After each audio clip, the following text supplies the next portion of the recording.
Good morning, everybody. This is the Fiscal Court meeting for January 7th, 2022. Happy New Year to everybody.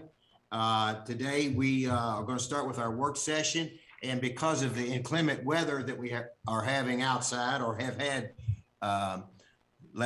yesterday and last night, I'm going to ask John Mitchell to come on and give us an update of the roads. John, are you on? Yeah, I'm here. Good morning, John, and thank you for all your crew's great work. We really appreciate the road department and the great job that they've done. Give us an update around the county where we are with roads.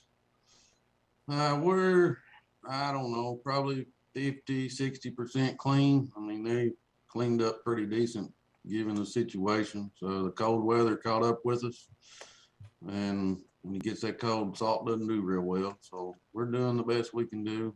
Everything went pretty smooth. Typical first snow. But, you know, we're going to wait till the sun comes out here in a little bit, hopefully, and then things should clean up really quick once that sun starts shining. Okay. Any particularly bad spots or spots that we're having trouble with? No, there's always regular cold spots, and but you know, it's just hit and miss. That's all it is right now. It's got to warm up a little bit, or like I said, get some sunshine, and we'll be good. Yeah. John, I want to thank you once again and your crew. Did a fantastic job. I guess they were out virtually most of the night, weren't they? Yeah, most of the night. Yeah, we tried. Yeah. Well, thank you. Our county road department is awesome. Our crew, John, your guys are just fantastic. We thank you. We also thank the city for and their crew for a great job, and the state. Everybody has pulled together and done a great job. So we appreciate all the hard work in cleaning our roads and helping us to be able to go to and from. So thanks to everybody. John, get some rest. Thank you very much. Hopefully. All right, thank you. All right. Anybody have any questions for John? Lambert, you have a question for John? No. Any question for John before he goes? All right. Thank you, John. God bless. Be safe. All right. The next item on the agenda is this is 2022. That's it's been a tough year. 2021 has been a tough year, and Andrew, as always, the first part of the new year does a year in review, and I think I've seen the video. It's very entertaining. So let's everybody, let's look at what has transpired in our previous year.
All right, Andrew, thank you very much. Great job. Appreciate your hard work in pulling that together. And as we see, there are a lot of things that happened in 2021, and there are a lot more things that will be happening in 2022. So we're looking forward to 22 being a better year than 21. So thanks everybody for all the employees, everybody, Franklin County government. We're so proud of what you do to make our community better. With that being said, let's move to the next item on the agenda. Brittany, are you with us this morning? Brittany Woodward? I'm here, Judge. Good morning. All right, good morning to you. Hope everything's going well with you this morning. And Miss Lou, talk to us a little bit about the litter abatement participation update. Yeah, so I just wanted to thank all of our groups that participated this past year.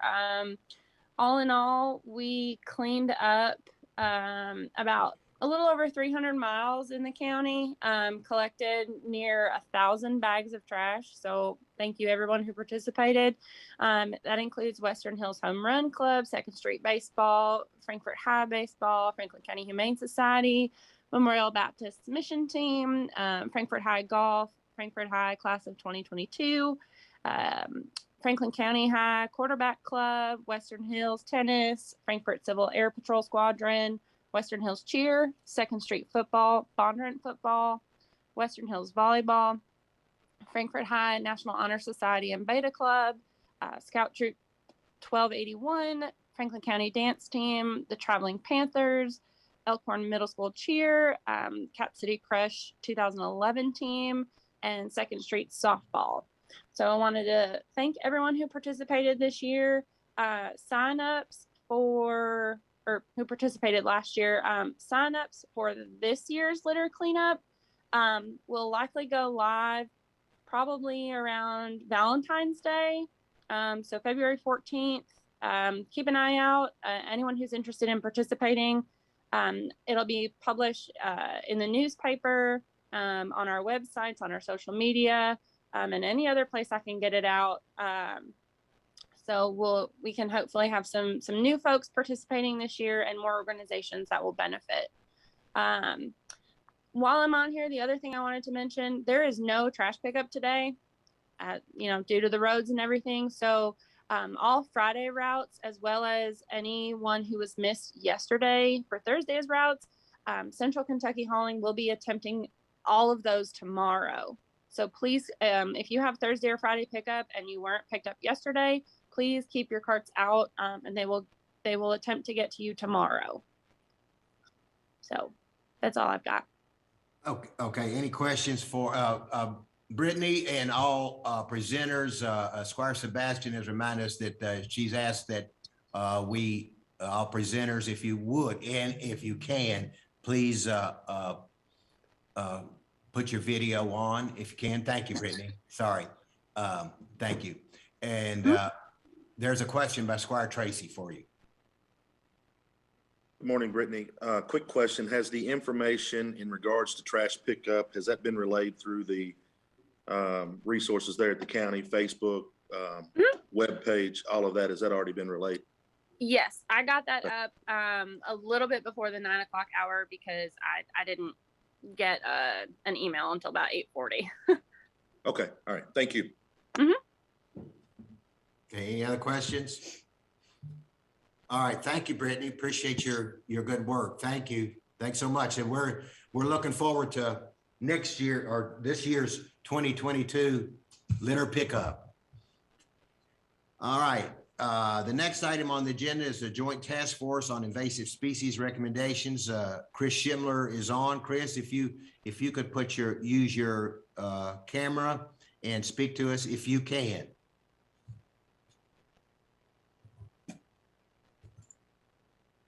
Andrew, do you have Chris Schimler on the list or on the Zoom? I don't remember seeing her sign in, Judge. She's not? I don't see her on here. I don't see her on the list, right? Okay. All right. Well, we'll ask her to come back at another time then. All right. The next item on the agenda is discussion and continuation of a proposed ordinance adding land use of residential recovery facilities as a conditional use. Robert Hewitt and Mr. Harp. I see Mr. Harp. Mr. Hewitt, All right, thank you. Robert, you want to catch us up where we were last time, and so we can continue to have this discussion and hopefully come up with a resolution as soon as possible. Yes, sir. So at the last court meeting, I was asked to provide some additional research as it relates to just anything that could help further define this activity. And as you recall, I researched through some federal regulations and found some examples in that case. However, the court still had some additional questions and some other thoughts. And so Mr. Harp and I have met on 3 separate occasions since the last fiscal court meeting, along with, we met with 2 other agencies in an attempt to try to address some of the questions given out by the court. So I would like to present it over to Mr. Harp, and he can talk about what we've learned since our last meeting, and just give some more information to the court. Okay, Mr. Harp, welcome. Good morning to you. Happy New Year. Good morning. Happy New Year, Judge. Happy New Year, magistrates. And thank you, Mr. Hewitt. The first thing, I just want to pause for a moment and thank the court.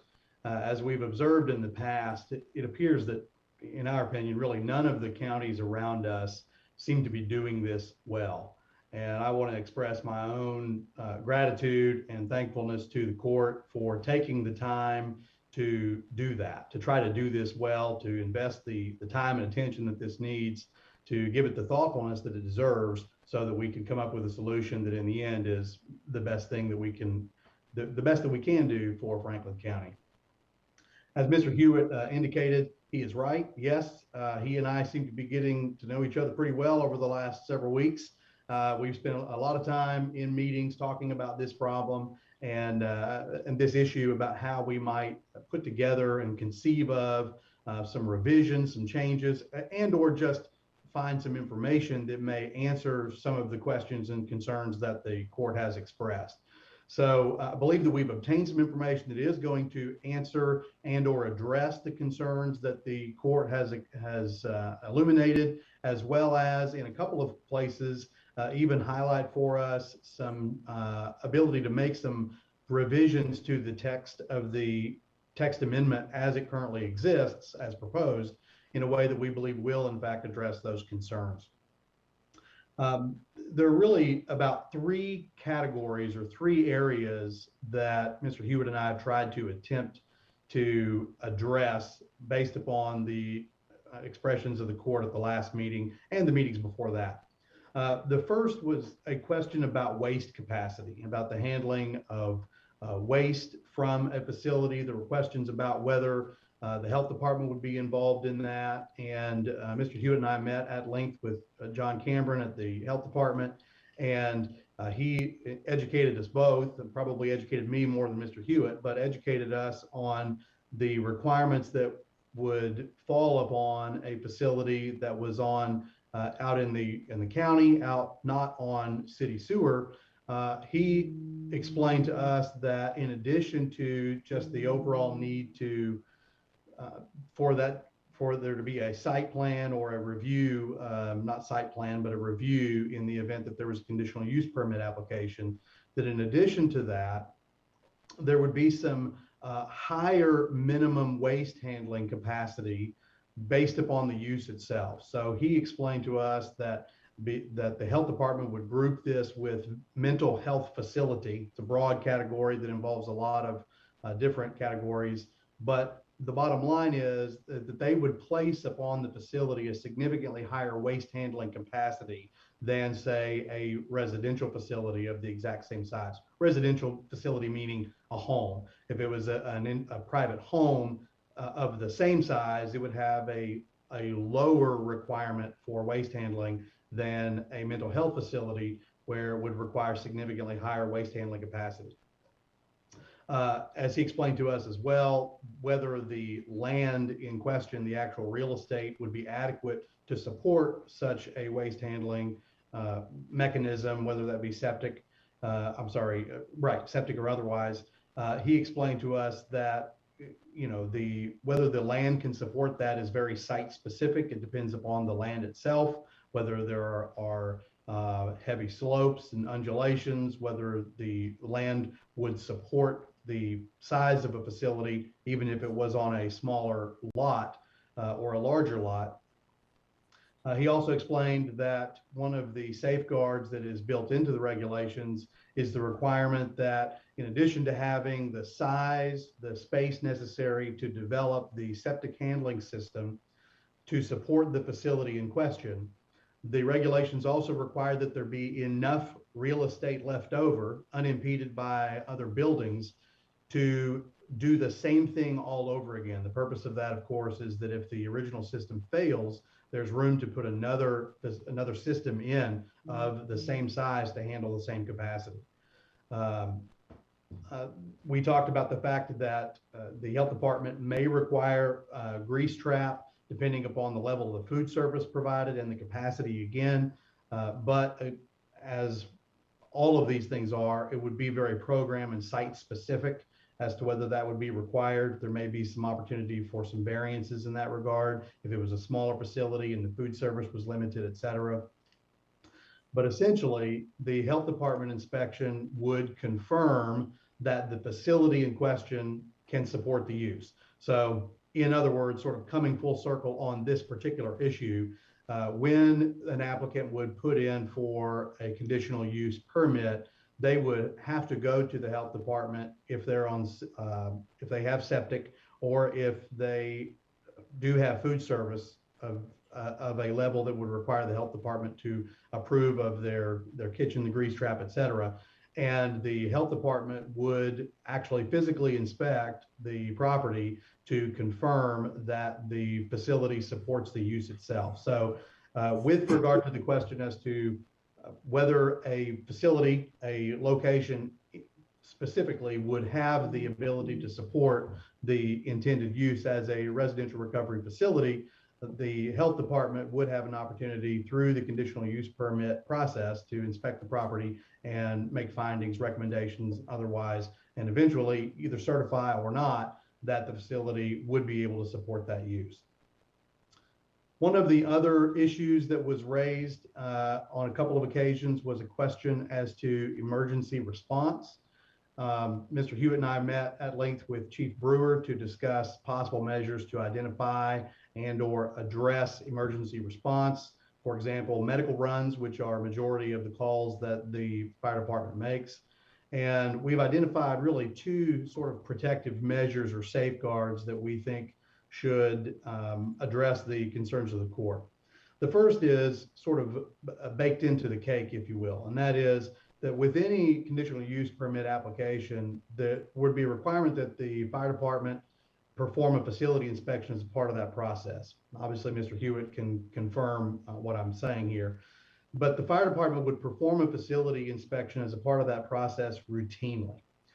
Chief Brewer, and I believe he's on the call and would be able to correct me if I'm misstating him in any way, but I believe that it's true that he indicated that he believed that a facility inspection of a particular location in a particular setting would illuminate and uncover any substantive concerns about fire and EMT response to that location. But again, we're talking in the abstract about measures that would be appropriate for the county. We're not talking about specific locations. And that's why a conditional use permit process, we believe, is in fact a very orderly way of going about the installation of a residential recovery facility, for the exact reason that it would require very site-specific ad hoc inquiries and review of the use and the location, et cetera. So the first sort of protective measure would be that routine facility inspection, which would be, as I say, baked into the conditional use permit cake. The second thing we talked about was that the fire department does pre-plans for commercial businesses. The fire department will do a walkthrough, identify hazards, diagram the location, and keep this information, retain the information in a book so that emergency response can review that and have information that is salient to that very specific location at their fingertips and readily available for them to utilize that in the event of a call to that location. It means essentially they have a better idea of what they're walking into if they have an emergent situation. Chief Brewer said that while they would not typically do that in a residential setting, due to the somewhat kind of hybrid nature of residential recovery facilities, they would do a pre-plan. They'd be willing to do that. And, you know, we as the applicant asking for the text amendment, we think this is a good idea. We wouldn't object to including the performance of a pre-plan by the fire department as a condition for the condition granting of the permit itself. In other words, one of the things that an applicant would have to do in order to obtain the conditional use permit would be to coordinate with the fire department. And in addition to getting just the facility inspection itself, actually have the pre-plan that then the fire department would keep and retain and have at its fingertips in the event of the need for emergency response. The other category, third category, I think that we've hit the main categories. The third main category really has related to the sort of the number of zones for which we have asked that these residential recovery facilities be considered, as well as the sizing, particularly in the agricultural or residential locations. We've heard the concerns of the court, a little bit back to the drawing board, a little bit at least, to kind of focus our inquiry. And while we stand by our observations and caution generally regarding the adaptive nature of residential recovery facilities, we believe that that they can be adapted to most zones. We also believe that there are some of the zones for which we originally applied that we may be able to pare out and take sort of off the table and restrict the ability of residential recovery facilities to be in those specific zones without substantively restricting the ability of those facilities in the county. So we would be comfortable shortening the list of zones a little bit. We, however, as I indicated at the last meeting, do think it is very important that the rural residential, particularly the RR zones, be included in the list. And this has been one of the, I don't want to say contentious, but I believe this is one of the zones that has given the court the most heartburn. And there were a couple on the court, a judge, I believe it was you, and I believe it was Squire Moore, that indicated that may be comfortable with having residential recovery facilities in the rural residential zones if there was a minimum size requirement for the underlying lot. I believe, and Robert Hewitt can correct me, but I believe that by default, the minimum lot size in RR is 1.5 acres. He's nodding his agreement with that. And I believe that 5 acres has been sort of tossed around as just kind of out of, we can say it's arbitrary in the sense that we're not basing it on anything specifically, but has been proposed as a consideration point. And after talking with my clients, we've considered it and thought about it a great deal. And we would be comfortable with that in the RR and the AG districts. One of the districts that we would like to see included would be the RA district as well. Now that has a significantly smaller lot size. We don't feel as strongly about the RR as we do the RA. But one of the things we might be able to consider as well is to the extent that we are requiring a facility in an RR zone to have a lot that is significantly larger than the minimum lot requirement in RR, we may be able to take an analogous approach to the RA zone and say, you can also have this in an RA, but just like you have to have a bigger than minimum lot in RR, you also have to have a larger than minimum lot in RA. And I think that'd be appropriate as well. And I don't think we would have an issue with that. Obviously would be happy to try to address any questions from the court. We believe that it would have been inefficient to draft specifically, actually sit down and put fingers to keys to draft these actual edits in a short week and without kind of gauging a general consensus from the court in this meeting. But of course, I will continue to work with Mr. Hewitt to make the changes to the proposed amendment pending our discussion today and circulate that well in advance of the next meeting. I would anticipate we would do that by the middle of next week. As you Okay, can see, I hope you can appreciate and tell that even though there've been a lot of holidays and breaks in between our last meetings, we have been busy. We're trying to get this right. and we appreciate that, Mr. Harp. Thank you so much, and Robert too, both of you working together. Squire Moore has a question. Not a question, but I just wanted to point out that I was not in favor of RR zoning for this. I thought you were in favor if there was a restriction on the lot size. Not RR. I don't. It definitely wouldn't be a acre and a half, and maybe up to 10 acres. I might consider it, but not at what he stated. Well, I think what we had talked about last time was in RR, it'd be a minimum of 5 acres. That's what we had discussed. And I thought you said you could go with it, but you're saying you can't. And I don't know that would give enough room for 2 septic systems of the size that this would entail. So that's another question. And one other question that we had that he didn't address yet was police response. And I'd like to hear if they talk to the sheriff's office or state police on that. Okay, Mr. Hart, you want to?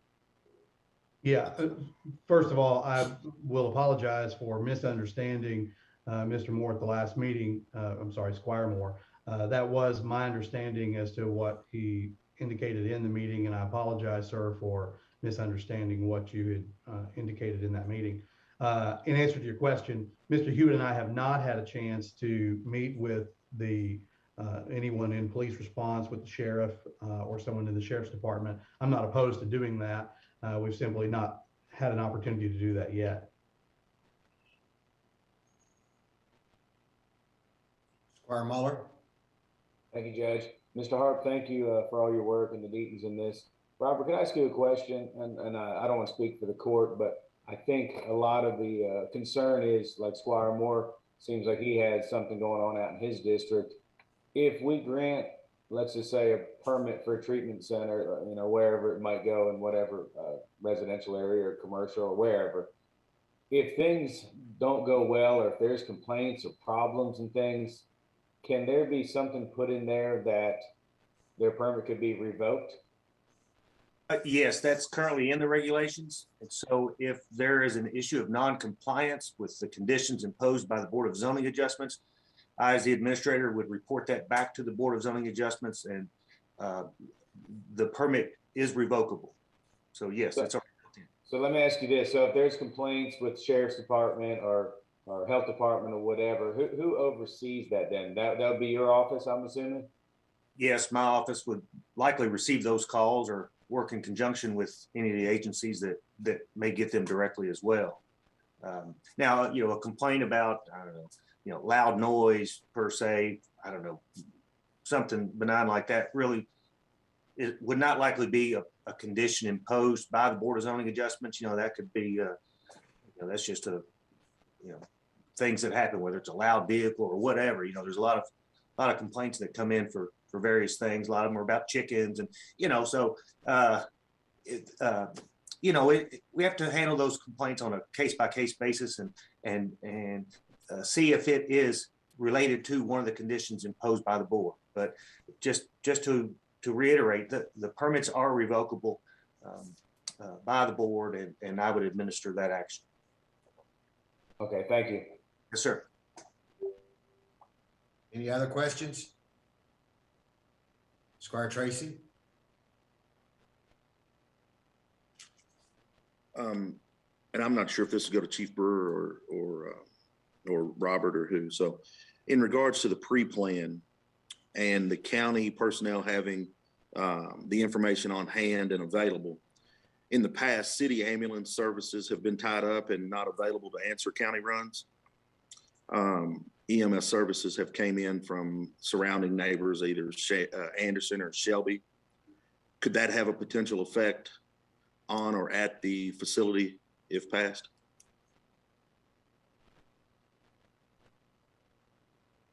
Chief Brewer have to answer that. part, Tracy, I can't speak for the ambulance response. I know that we would carry the pre-plans on our apparatus. It would extend the response times. Those are, case by case basis, and they do occur. But most times, if our unit is available for response and they can most times stabilize the situation until an ambulance does arrive. Okay, thank you. Squire Moore? Yes, in talking to the health department, I know a lagoon has a 50-foot setback from adjoining properties. Would a larger lagoon have a bigger setback? Robert or Mr. Hart? We did not discuss setbacks of a lagoon system. The health department does permit those as an alternate to the typical septic field. So I don't know if size and the setback are proportional or not, but that's definitely something we could look into. And I also want to talk about the minimum 5 acres.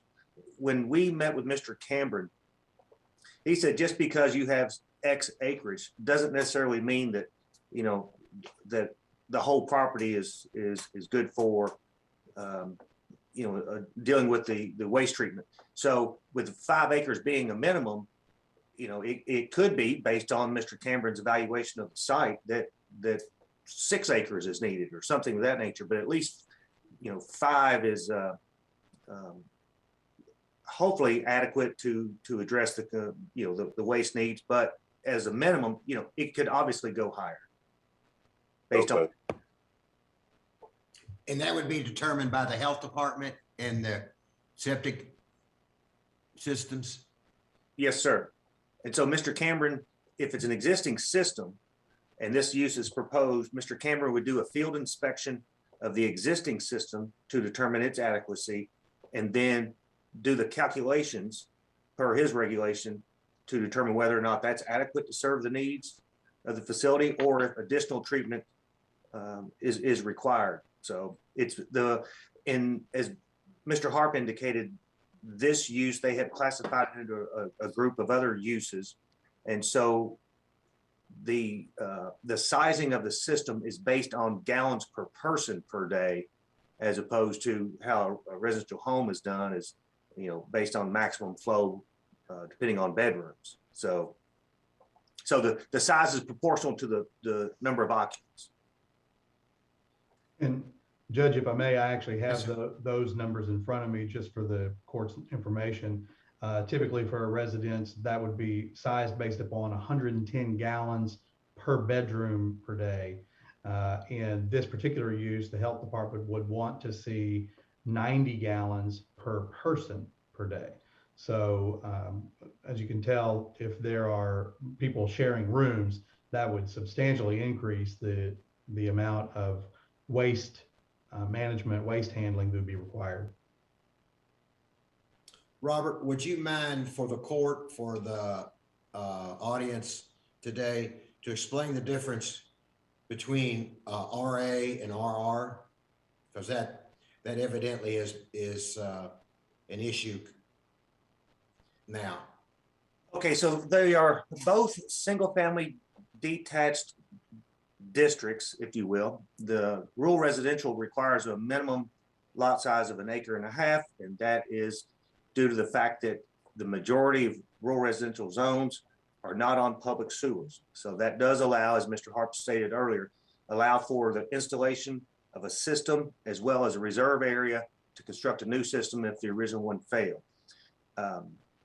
The RA district either allows for an on-site septic system or connection to public sewer. Its minimum lot size is 15,000 square feet. So for instance, Spring Hill subdivision is an RA zone in which they're on septic. However, 15,000 square feet is not very large. And if the system were to fail, you'd likely have to take up your old system and install a new one in the same place. But the RA zoning does not have a provision for any type of livestock on the property, whereas the RA, once you reach 5 acres, you then are allowed to have livestock on the property, whether it be horses, cows, or whatnot. So RA zone's more of a suburban type designation. Rural residential is more of a out in the county, further out type designation, all single family detached. Squire Moore, you have any comments?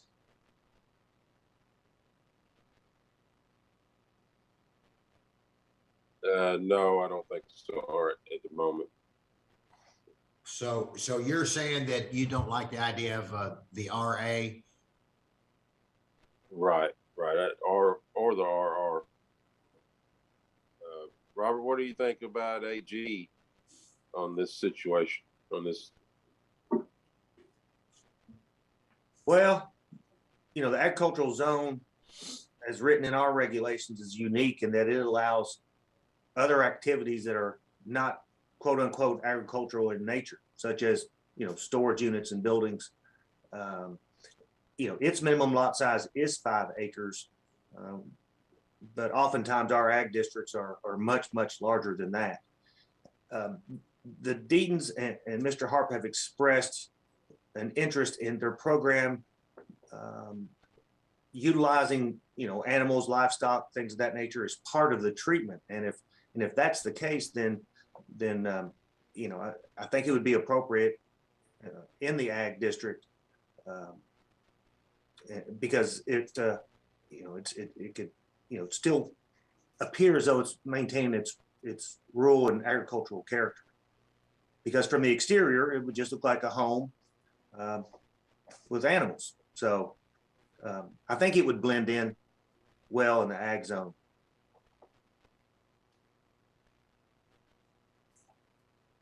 Okay, thank you, Robert.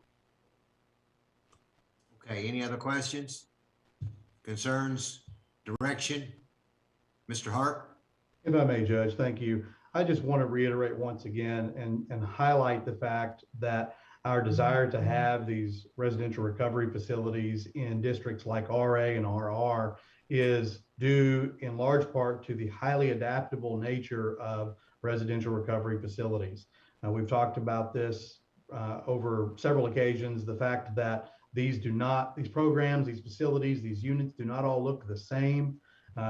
Essentially, we would want to be able to acquire a house that exists maybe in an RA district and use it for something that would fall under the broad definition of residential recovery facility as we've conceived of that definition. But this does not mean going into a neighborhood and turning a house into a 14-bed facility. That's not what we're talking about here. We're talking about if there is a house, sometimes donors will donate facilities, donate properties to recovery. And if a program had the opportunity to take a house in an RA district and be able to put people at an advanced level of the program in that house, then that's what we want to be able to do. And that's why we don't want to have these facilities limited to a very short list of zones, because they're highly adaptable. But we also think that the adaptability should be something that should be questioned and looked at and scrutinized every time, which is why we've proposed this to be a conditional use across the board. This means that there's public input every single time at every single facility. And the Board of Zoning Adjustment has then statutorily, under the structure of the KRS, they are the body that would have the appropriate ability and the discretion to either approve of it or not approve of it if the public objection is wrong or is strong and they have concerns about the inclusion of a facility that's proposed in a certain location. The Board of Zoning Adjustment could simply not grant that permit because they don't believe it's consistent with the comprehensive plan or otherwise, or they could impose more significant restrictions and conditions upon that use. And then finally, I'll just once again point out that from the word go, from the very beginning of this conversation with Mr. Hewitt, long before we took this proposed amendment to the Zoning Update Committee or the Planning Commission, Dr. and Mrs. Deaton have been very specific that their idea of a plan would be one that would go in a rural residential setting. And so really at the very top of our list of zones that we want to see this in is in fact the RR zone. And if that means that we need to have a minimum acreage size, 5 acres, as we've talked about, then we're comfortable with that. But we do think it's important for their program for it to be allowable as a conditional use in RR zones. Judge Wells, if I could add. Yes, sir, please. Another element to this is that, which could be a likely condition imposed by the Board of Zoning Adjustments, would be the maximum occupancy of that structure. And then Mr. Hart mentioned, they're not going to go in and, put 14 bunks in a bedroom, because the building code has standards for the number of occupants based on this type of use group. All right. So a design professional would have to calculate that load and present that to our building inspector. And then the building inspector would have to do an inspection of the facility to make sure it meets all the life safety, and that, that they're not trying to, that the calculation is correct, if you will. So for instance, back to what Squire Muller mentioned about non-compliance, if it's calculated that they can have 4 occupants in the building, and the board imposes that condition, and upon, let's say, a medical run by the Franklin County Fire Department finds out there's 12 people in there, well, then that's non-compliance of that permit, and it's potentially revocable. So, so there will be a maximum number based on the square footage of the building in terms of clients and the on-site staff. And Robert, that's perfect, because I think that's where all of us are. The board is that's the crux of the issue, is how many will be in these homes. I mean, when you're looking at 14 in a neighborhood, that's a lot of people, and that we're trying to avoid that consternation before it happens. All right. So I think that the whole issue, the number one issue, is the number of patients that would be in a facility, and where would that facility be? Yes. And Judge, if I may, the answer is it very much would depend. It would depend largely on the structure would have to support it. It would have to be a facility, a structure that would actually allow pursuant to the building code and occupancy. They would have to support whatever that number is. But I'm aware of other organizations, and I believe in a previous presentation, Mr. Hewitt talked at length about some other organizations that have facilities that are converted homes, and they have, pretty, compared to the numbers we've been tossing around, like 14, much lower occupancy loads. It may be a program that has 5 people or 6 people or 7 people in that specific location, or if it is an advanced level of the program at a graduate or a transition level where someone has been in the program for some extended period of time and are now at a level where they can have a little bit less oversight because they are close to graduating and are needing to go back to work and have a little bit more freedom, as is of course the goal, right? I mean, we want these patients or these clients to not be institutionalized, but to be able to actually be in society and have less supervision. In that setting, it's easy to conceive of a situation where you may have a graduate or transition house where there's 3 or 4 people that are there. And this is why we would want that to be allowed in an RA zone, because we're not talking about a significant load or a footprint, an impact on the number of people in that neighborhood. But if a facility or an organization were to be given a unit in an RA zone, we would want to be able to use it for that purpose within those occupancy requirements and not overburdening the structure itself. So Mr. Hart, based on what you just said, this is getting to be a little more complex, I think, because you're saying that there could be 3 or 4 different types of facilities, one for the for a number of people that are newly admitted into a treatment center. Then there would be a middle level where there could be half of that amount that are in a transition.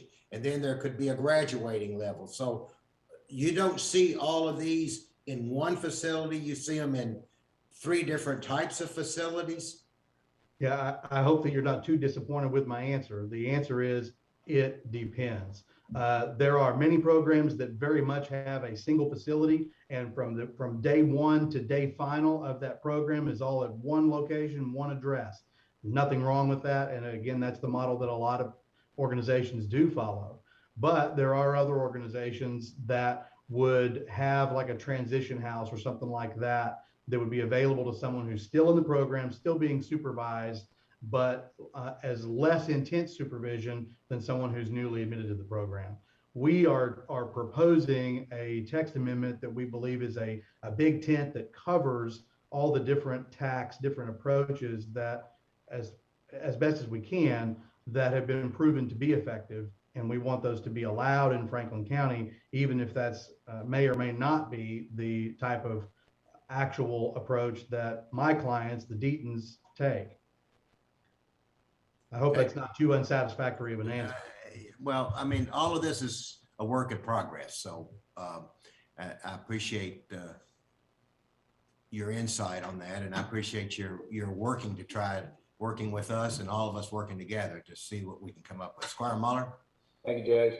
Mr. Harper, again, thank you. I think we can all agree that the drug epidemic is hurting our communities and our state and our country. I think it's a huge issue. My question is, so will patients be coming, right, let's say they go to the hospital to detox or things like that, will they be coming directly out of there into these homes, or will they be, have to be sober 3 months to be able to come into these programs?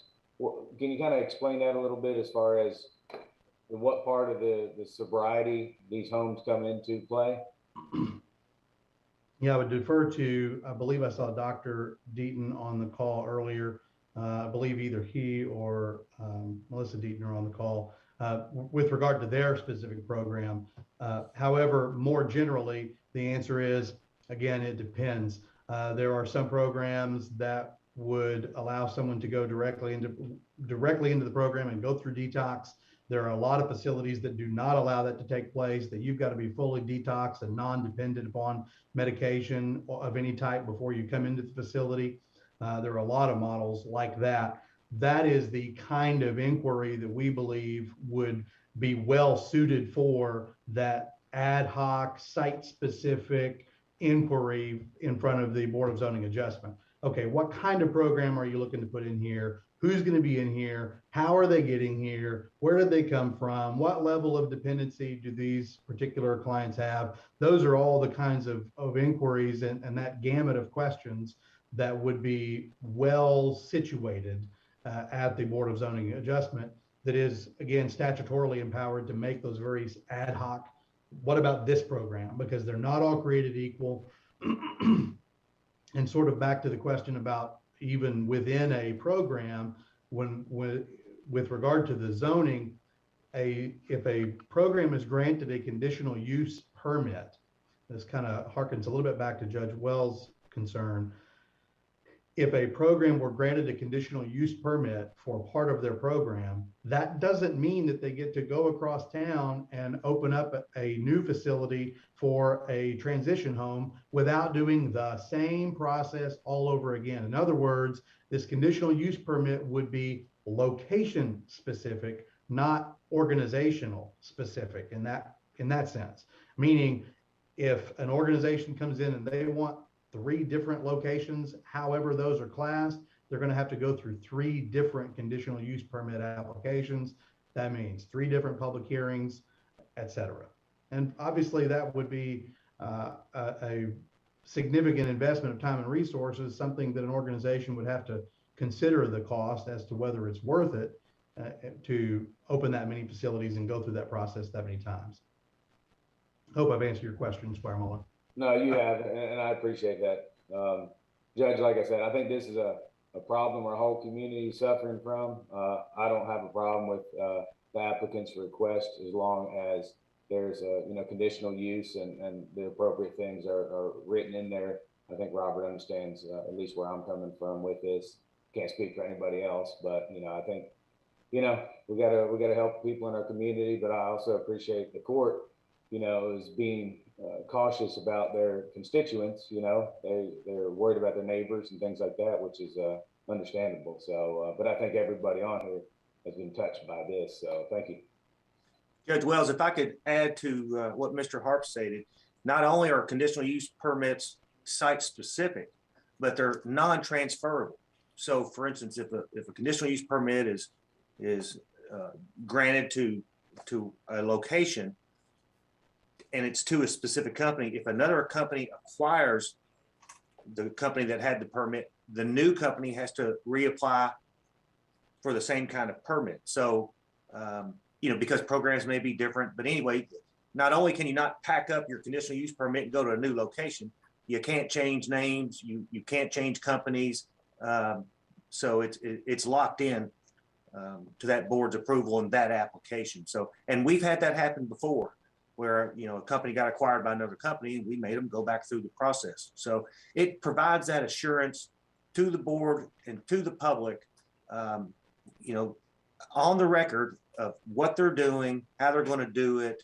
And it's documented not only on the record, but in our files here at the Fiscal Court and on file over at City Hall and the Board of Zoning Adjustments official records. So getting things on the record keeps everyone, you know, out front and know what the expectations are. All right.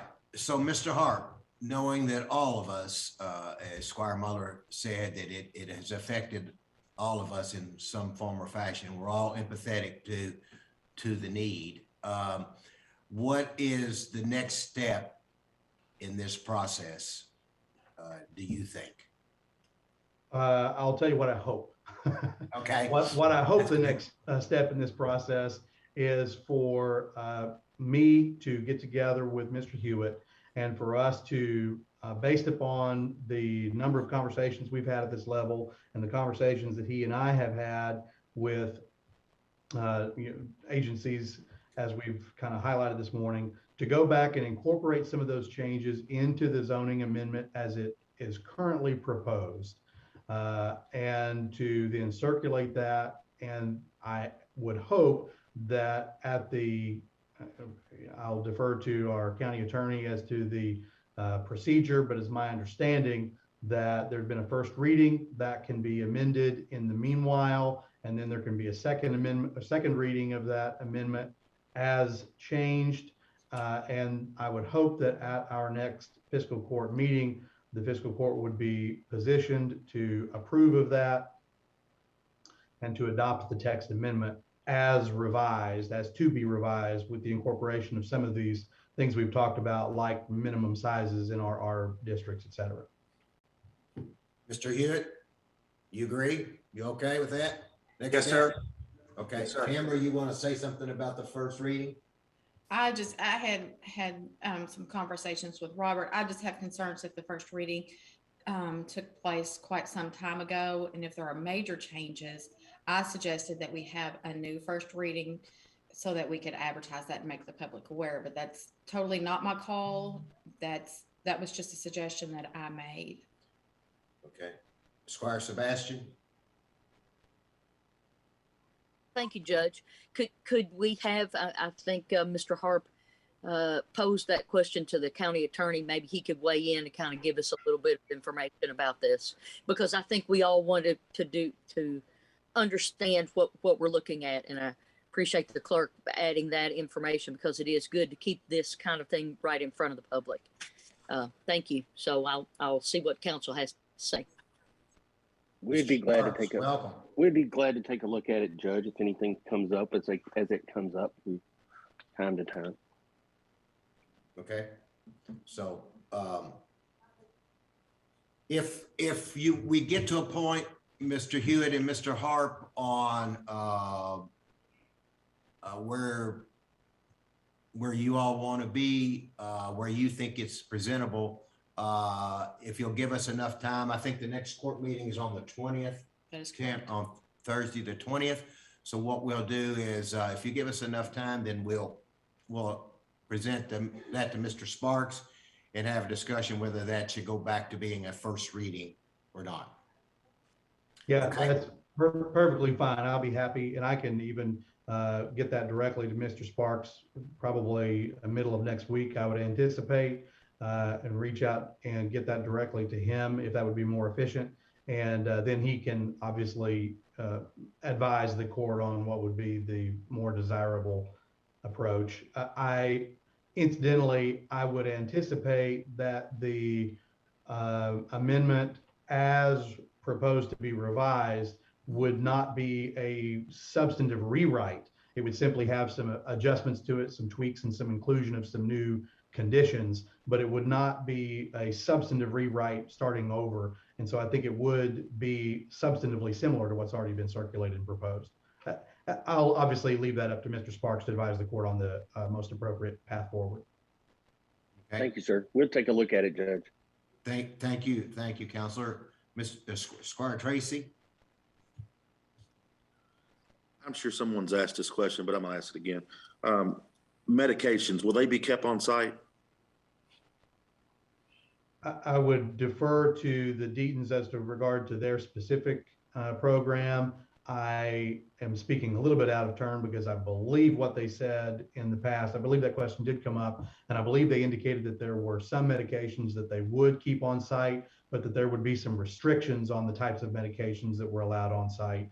In other words, some medications, and I know anecdotally, I'm aware of other programs that take a similar approach, which is to say that some medications that are susceptible, more highly susceptible to being abused, they just don't keep them on the premises at all. And I frankly don't remember if the Deaton said that that's what they were going to do in their particular program, but I do know that that is what a lot of programs do, that medications that are susceptible to being abused are just not even kept on the premises. Okay, thank you. All right.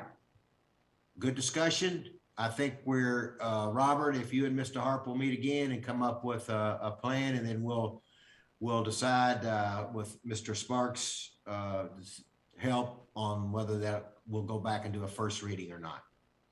Everybody Yes, sir. okay with that, where we're moving to? Everybody okay with that? All right. Thank you, Mr. Harp. Thank you for your work, and we'll just keep moving forward. Thank you. Thank you, Judge. All right, Robert, thanks also for your hard work and work with this. Thank you. Let's move to the next item on the agenda, and that's authorization for approval of minutes from a regular meeting of December 17th, 2021. Seems like a long time ago. Is there any discussion on that? All right, the next item. This is an authorization to approve a funding request in the amount of $24,500 to the Simon House. I believe we have Rachel Foley on. Rachel, do you have ability to turn on a camera and talk with us? Yeah, right, there's Rachel. And you have I'm joined by Victor. Okay, all right. Morning. Good morning. Good morning. And welcome, Happy New Year. Happy New Year. Go ahead and explain why you're asking for the $24,500. Okay, thank you. So we first have to apologize because my kids are talking right now. So let Victor take it.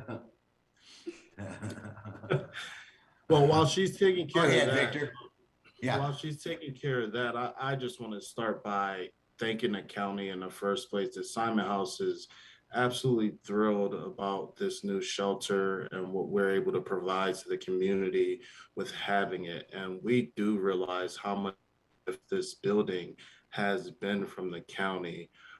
So I wanted to say that first and foremost to share with you all that we are extremely grateful for this building, and we're going to be able to do some wonderful things for our clients because of it. With the men's shelter going through some issues, and also the women's shelter now being sort of a halfway house, the Simon House sort of falls in place as the main emergency shelter for women, men, and children. And with this building, we'll be able to provide more support. So we do thank you all for that, certainly. Mr. Northern, the Simon House has lost money is what the reason you're asking for this, because of the development or the rehabbing of the space, right? Yes, this is correct. So based on my understanding, we initially believed that the shelter would be up and running by June. When that didn't happen, the Simon House lost an ESG grant of $128,000. And in addition to that loss, we had to pay for our clients to remain at the hotel for an additional 6 months, which was roughly $90,000 in cost. So a net loss of roughly $200,000. So we've taken several measures to be able to remedy this issue, including some fundraising efforts where we have been able to raise basically an additional $20,000 to help with this issue. And we've asked the city and the county to help as well with roughly that amount of money, which was $24,500, in order to continue to operate the hotel until we have the shelter open, hopefully here this month or next. Okay. We'll ask Robert to give, Robert, if you don't mind, Mr. Northern, since it's apropos, Robert, can you give us an update on where the shelter is at this time? Yes, so the emergency egress door is in. You saw in the presentation provided by Andrew Tippett that the walkway and the retaining wall for the exit path is completed. The new handicap accessible restroom is under construction. The under slab plumbing has been installed. And this week they are beginning to frame the bathroom and rough in the plumbing for the shower, the sink, and the toilet. So the fire alarm system, I believe, is complete. And we anticipate construction wrapping up hopefully by the end of this month. That's the goal. Okay. All right. Questions, Squires, to Mr. Northern or to anyone else? Any questions? Squire Tracy? Thank you, Mr. Northern. Quick question. Once you all realized that you weren't going to be eligible for the grant, did you make anybody aware of that? Because this is the first time that I got to see this. So did you make anybody aware of that?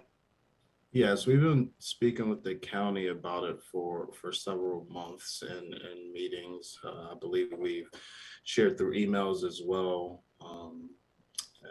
Yes. Okay. And when you say county, you've been meeting. Is that with individual people or?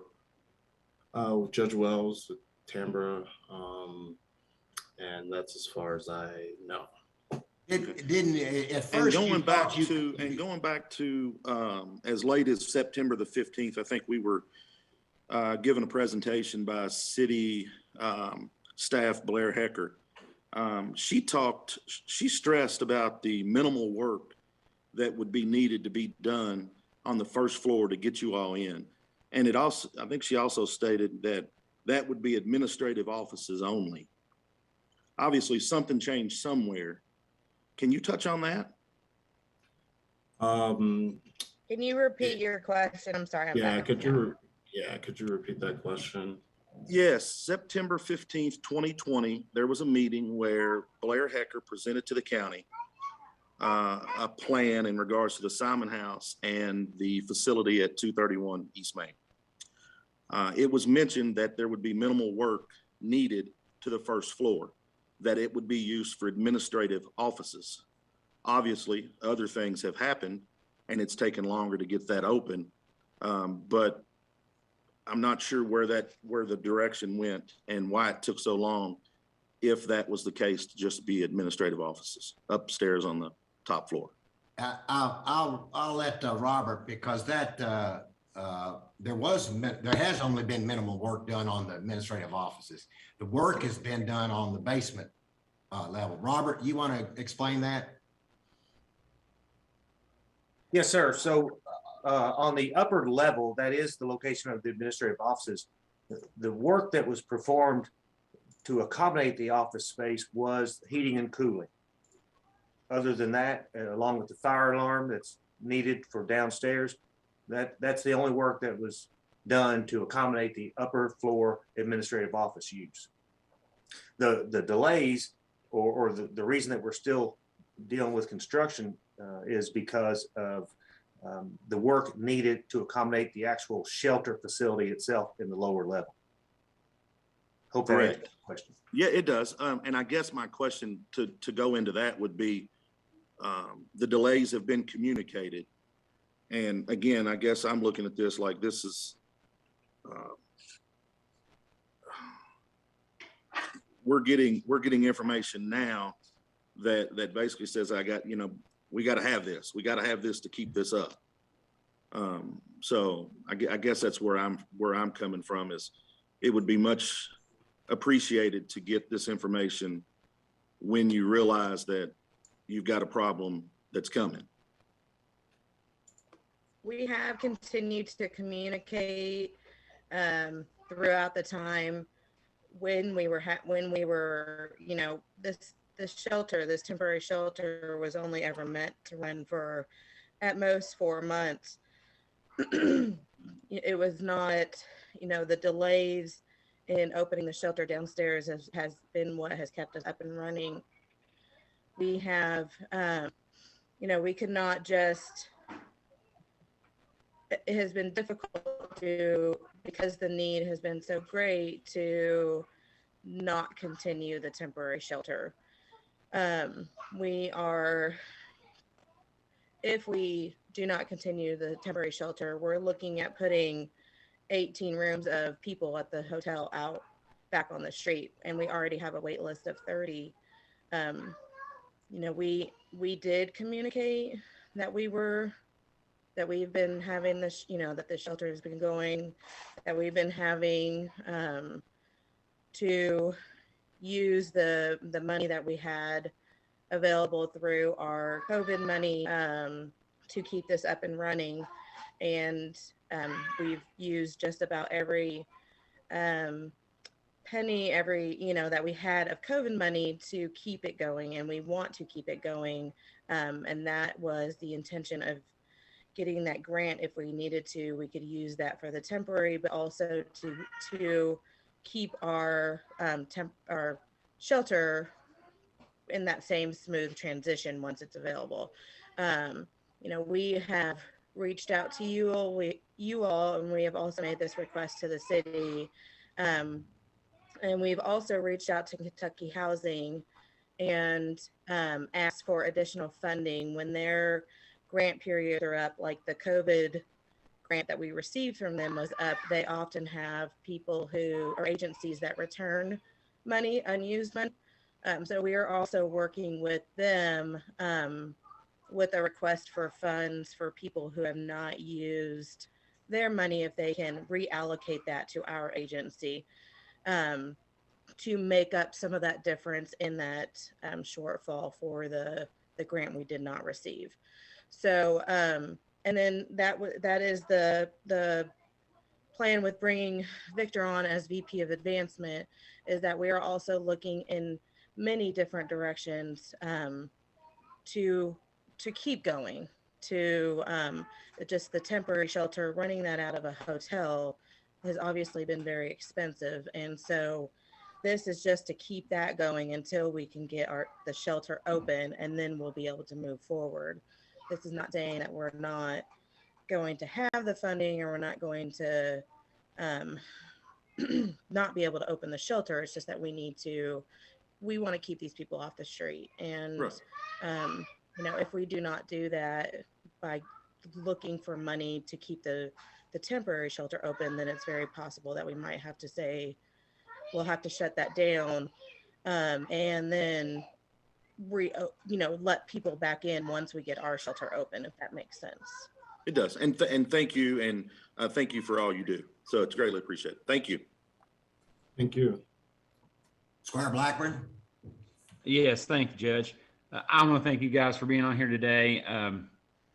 I know it's a great need in the community and other surrounding communities and communities throughout the United States.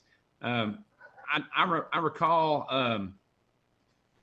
when the pandemic started, Director of Emergency Services, Mr. Russell, had said that we had bussed folks in, I think from California and from other places.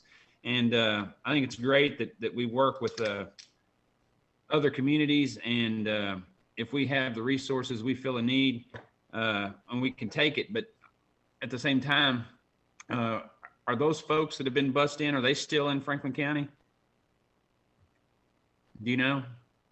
The people that were bussed in from California, yes, the woman is. The man has passed away since that point. I believe it was more than just 2 people. How many people were bussed in? Not just from California. I mean, they came on the Medicaid bus, and it was only the 2. They moved from San Diego, and it was an older couple coming to be with their daughter that was closer in Georgetown. Sure, So that's why they decided to move here. Sure. And then we were able to help them get an apartment. And then they were, and then the story from there.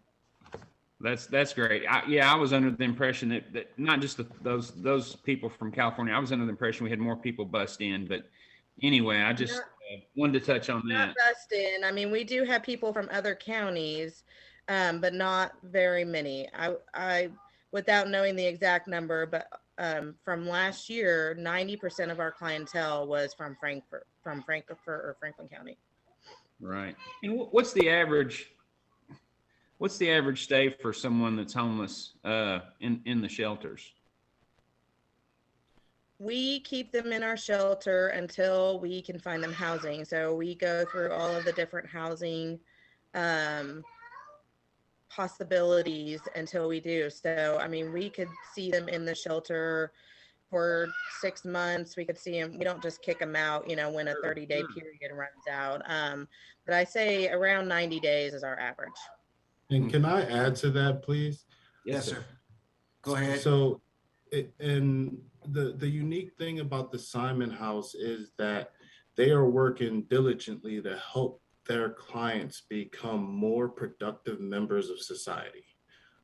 So we are now putting together those statistics right now, looking back through all of our client files to find out all of those statistics you're asking, so that we can put it on display in a more visible manner. So to toot our own horn in a sense, because the holistic approach we think is unique.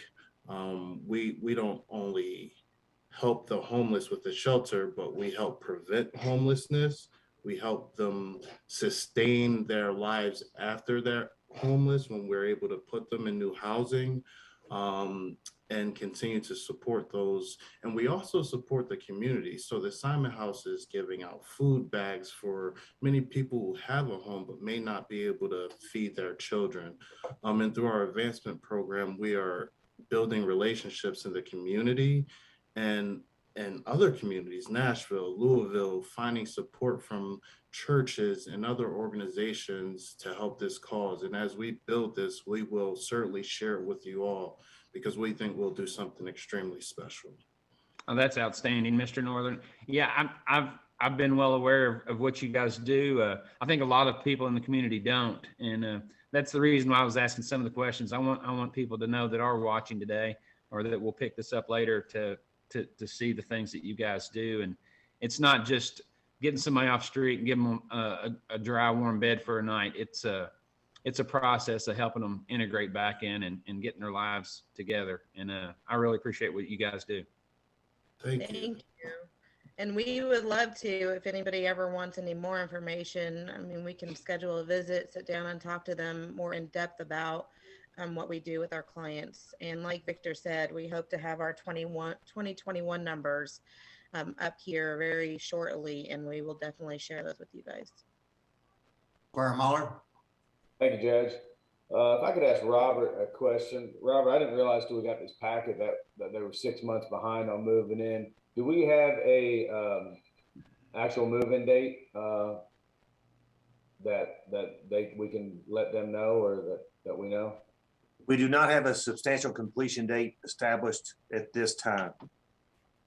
We have, as the court has seen in other meetings, the staff have bid out portions of the project independently so that we could speed things along. But we're in the final leg of this bid package number 2. But like I said, our goal is for the end of the month. End of the month. All right, thank you. Yes, now, there is a potential we could get a temporary certificate of occupancy based on certain elements being completed, and the building inspector has acknowledged that he would be willing to do that. So. Okay, thank you. Yes, sir. So Rachel, when we have a certificate of occupancy and everything is a go and you're moving forward, everything's finished, we'll ask that you invite the city and the county up, and we'll get to tour the facility. Okay? I definitely would not mind that. All right. Squire Sebastian. Thank you, Judge. I guess the first question I have, Judge, I'll ask of you. You had indicated at our last meeting in December that you were going to go meet with the city to talk with them about the cost overrun project. Yeah, because when it was initially presented to us in September of 2020, the staff support from the city came to us and told us that this would really be a $60,000 to $70,000 project for the city, as well as the county.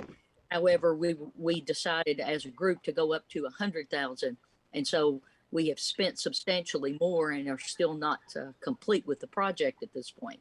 So, is there any information that you can give us in regard to your meeting with the city, and has the city agreed to pay a portion of the cost overruns for the project? We have sent the information to the city, to the city manager. I've also talked with the mayor about it.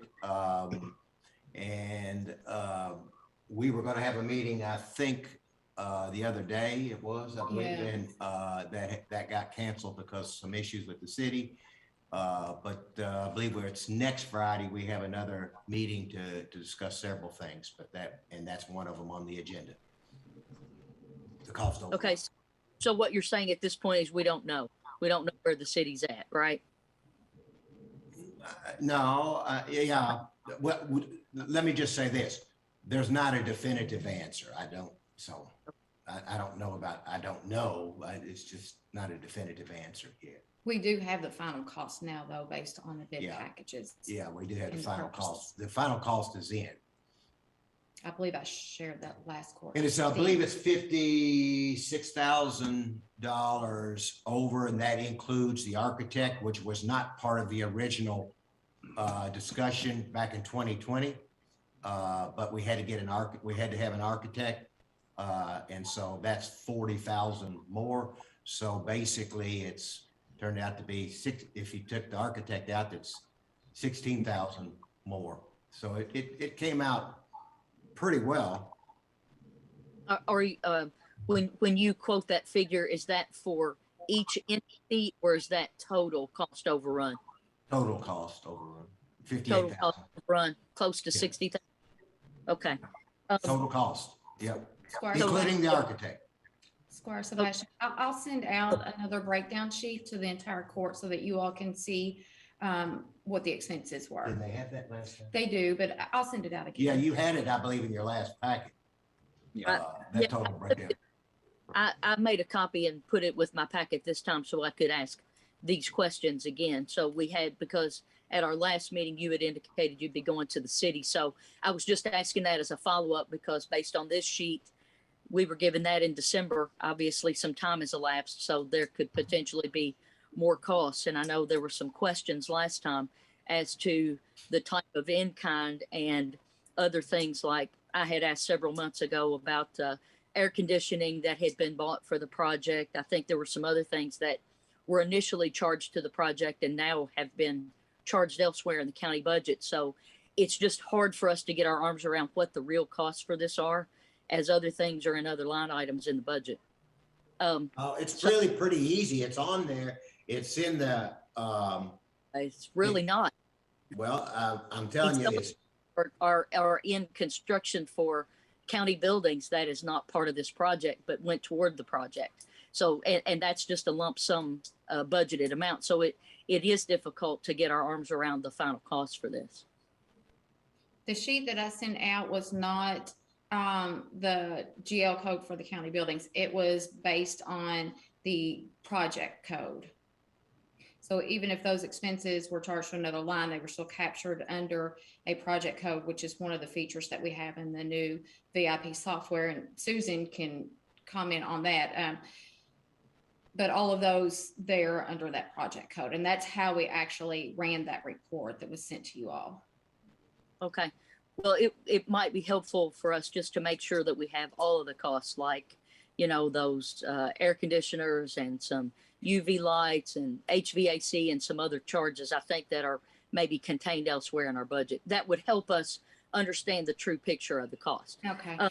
The reason the HVAC is not on there is because that is a county building, and we had to make those improvements regardless of what we were doing with the building, as it was being used before for other offices. As the landlord of that building, it's my understanding that we had to make those improvements regardless. And the air conditionings that we bought for the temporary measure are in the county's inventory. So we actually own those and can use them at other facilities like the park. I believe the Carter House had some AC issues. And so we can use them as a temporary measure for other office buildings when needed. I completely understand that. And I know I've tried to follow the train of the moving air conditioners across the project. I appreciate that. And I guess I can follow up and copy the court when I get some information from the treasurer about these things. Thank you. I'll do that. I did go back and try to look at the variety of meetings where this project's been discussed. And at the initial presentation brought to us by city staff, there was some discussion about the nature of this shelter being a temporary shelter. And I think the chairman of the board at the time also indicated that this would be a temporary shelter and that your other long-term sheltering options were going to remain as such. Has any of that changed? Just so I can understand the nature of how this building, maybe from the time it was discussed in September to what the goals are now, because it sounds like the homelessness or the homeless population seems to be burgeoning in the community, in the city area. So I just want to kind of get my arms around on that too, if you could, Ms. Foley. This was never a temporary. This was always a longer term solution. What you may be referring to is that originally this was going to be a third option for shelter. But at that point, we still had the women's shelter available. And now we do not have the women's shelter on 3rd and Murray. They have now become a transitional housing for people in recovery. So we have become since then. Haven't they purchased another building across the street from their shelter for other sheltering opportunities? Because when this was initially discussed, the terminology used is this would be temporary housing for up to 15 individuals. I went back and made sure that I put the language when it. But what we're saying is temporary housing is still emergency housing. So we're still, it's not temporary as in the building, the shelter is temporary. No, it is temporary as their stay is temporary. Do you see what I'm saying? Until you transition them out. Yes, it's temporary as in this is not their permanent home. This is a temporary solution for them to have a roof over their head. But yeah, Women's Shelter did purchase another building, but this is still for their transitional recovery center. Okay, so we're adding a space for homelessness in a variety of areas, and you're saying that there are still challenges, and I guess this is still not meeting the need. Is that what I'm understanding? Yes. Yes. It's a significant challenge in Frankfurt right now. You know, as Rachel mentioned, we have 30 people on our waiting list now. We have more rooms at the hotel. So we will be working diligently over the years to find ways through private funding to expand and be able to support more people.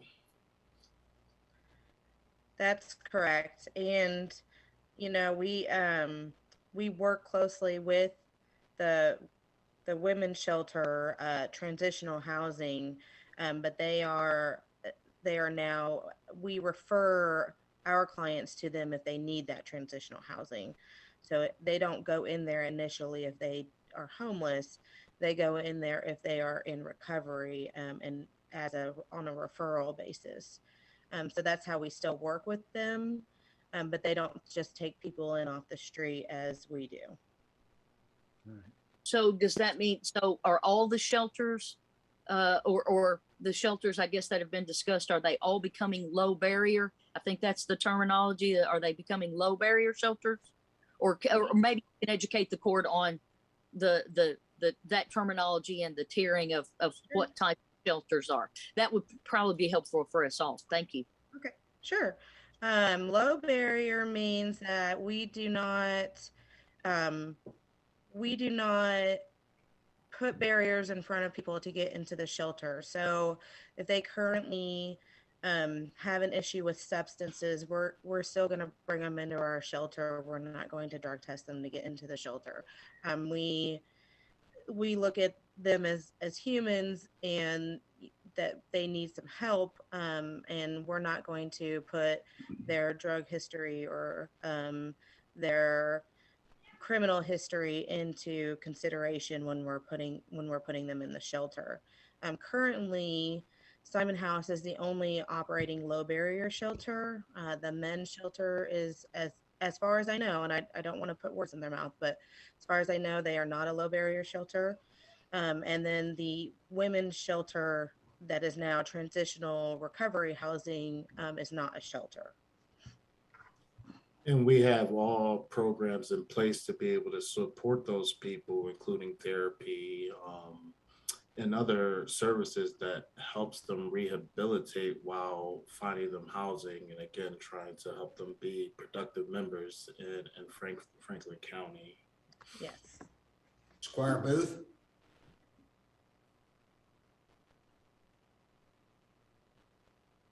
Well, when I first heard of the Simon House, it was a place for women who were pregnant or had an infant to go to for housing.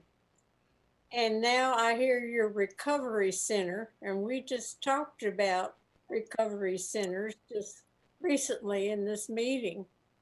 So you already have a recovery center for drug abuse. We are not a recovery center. We are a shelter. The Frankfurt County Women and Family Shelter that used to be a shelter is now the transitional housing. They're not a recovery center in either, but they are a option for people who are in recovery to have a place to live once they're out of that recovery center, if that makes sense. And we do still operate our women and children shelter over on Campbell Street. That is still very active. We also have a waiting list for that.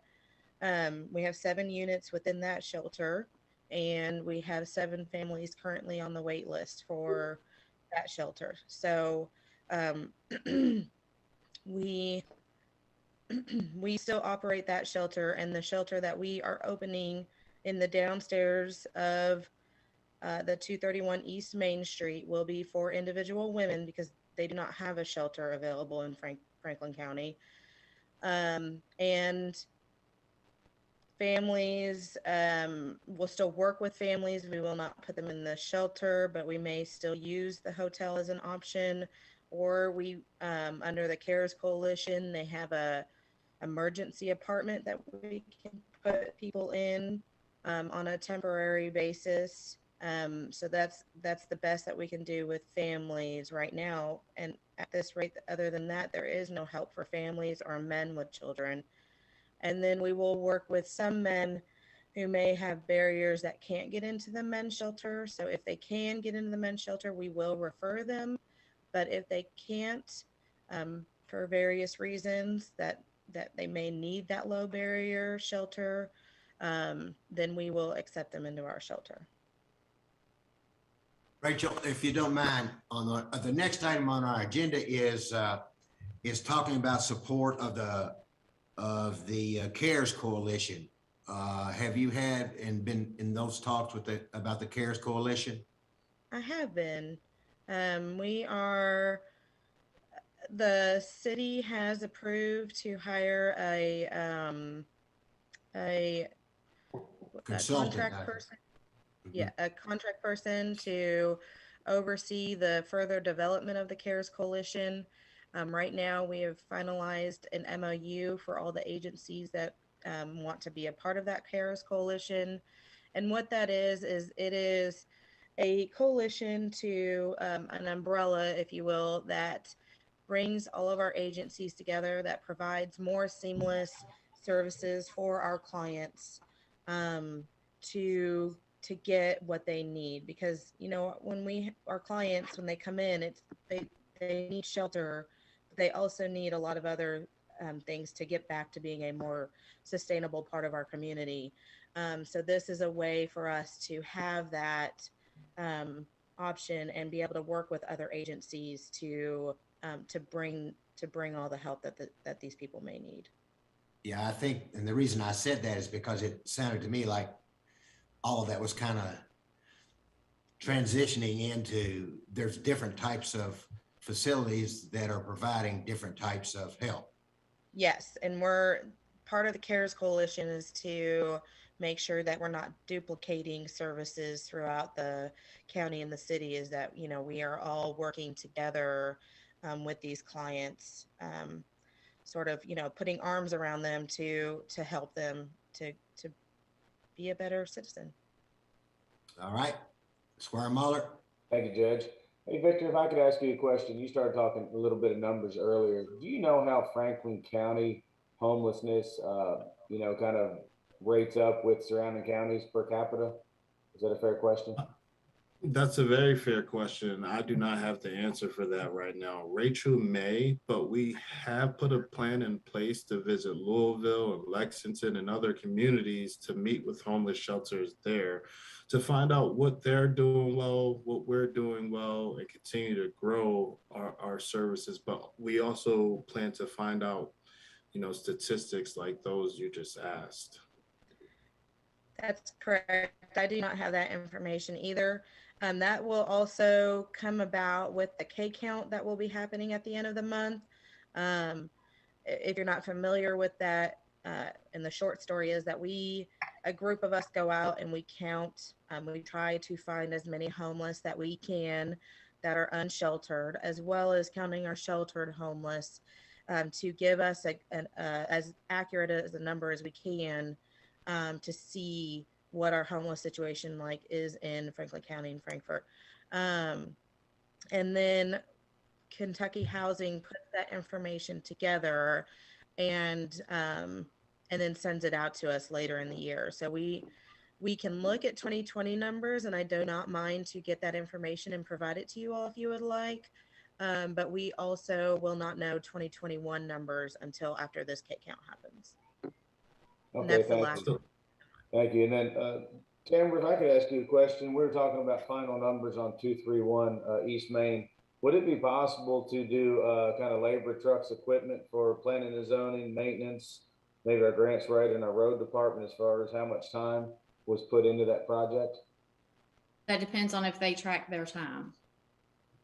Okay. And I guess if they don't, if they could get us close, maybe as far as hours put in, just to get a roundabout number. Okay, Sure. Thank you. you're welcome. Squire Tracy. Rebecca, you mentioned going throughout the community and doing a head count and so forth. When you all do that, do you screen as far as where they're from? Is that, I know they may be in Franklin County, but where are they from per se? Or did they get here from Shelby County? Did they get here from Anderson, Tennessee? Is all that information taken into account? As much as they will provide to us, it is an optional survey. So yes, we will. The other information system that we use is called the Homeless Management Information System. And so we can track our homeless person from where they've been within what shelters they've checked into, what counties they're originally from. Those are questions that we ask when we are doing intake and HMIS intake.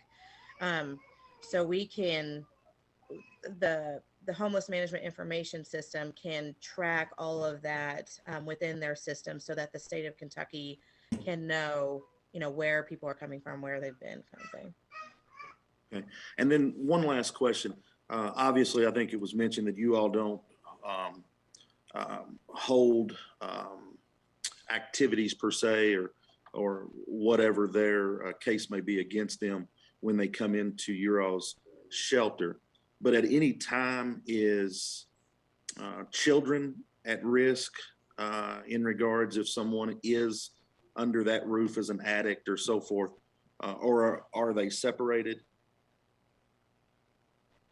Children will not be in the shelter that has the single women and single men. We will try to do alternative, so that may, we will still may have to utilize our hotel housing or that temporary housing with the housing authority that we have, that temporary apartment. We will not put children in that shelter. The only shelter that we have with children is our Campbell Street shelter. And then as for safety, because we are within 1,000 feet of a daycare, we will screen people for sex offenders or as sex offenders, and try to help provide an alternative solution for shelter at that point. Okay. You also referenced recovery. They come there after the fact. Will those individuals be kept, or will they be separated from someone that may be an active user? How will you keep those individuals separate? So unfortunately, no, they will not, because it is just one big room. But we will do with intense case management. We will, and then the hope is, like I said, we'll utilize our referrals to the Franklin County Recovery Housing through Janet Gates to try and get them out of the shelter as fast as possible, because it is definitely not our intention to for them to be influenced to start using again. So we'll use all readily available resources to make that transition as fast as possible. Thank you. Rachel, could you talk about what happens if someone's caught using or selling drugs at the shelter? We kick them out is the easy answer. They are not, they may come in as an active user, but they obviously, maybe not obviously, but they are not allowed to use or bring or sell on the premises. And we will have a system that, we will go through their things carefully. We will turn over anything that we find to the police. These are all in our shelter rules.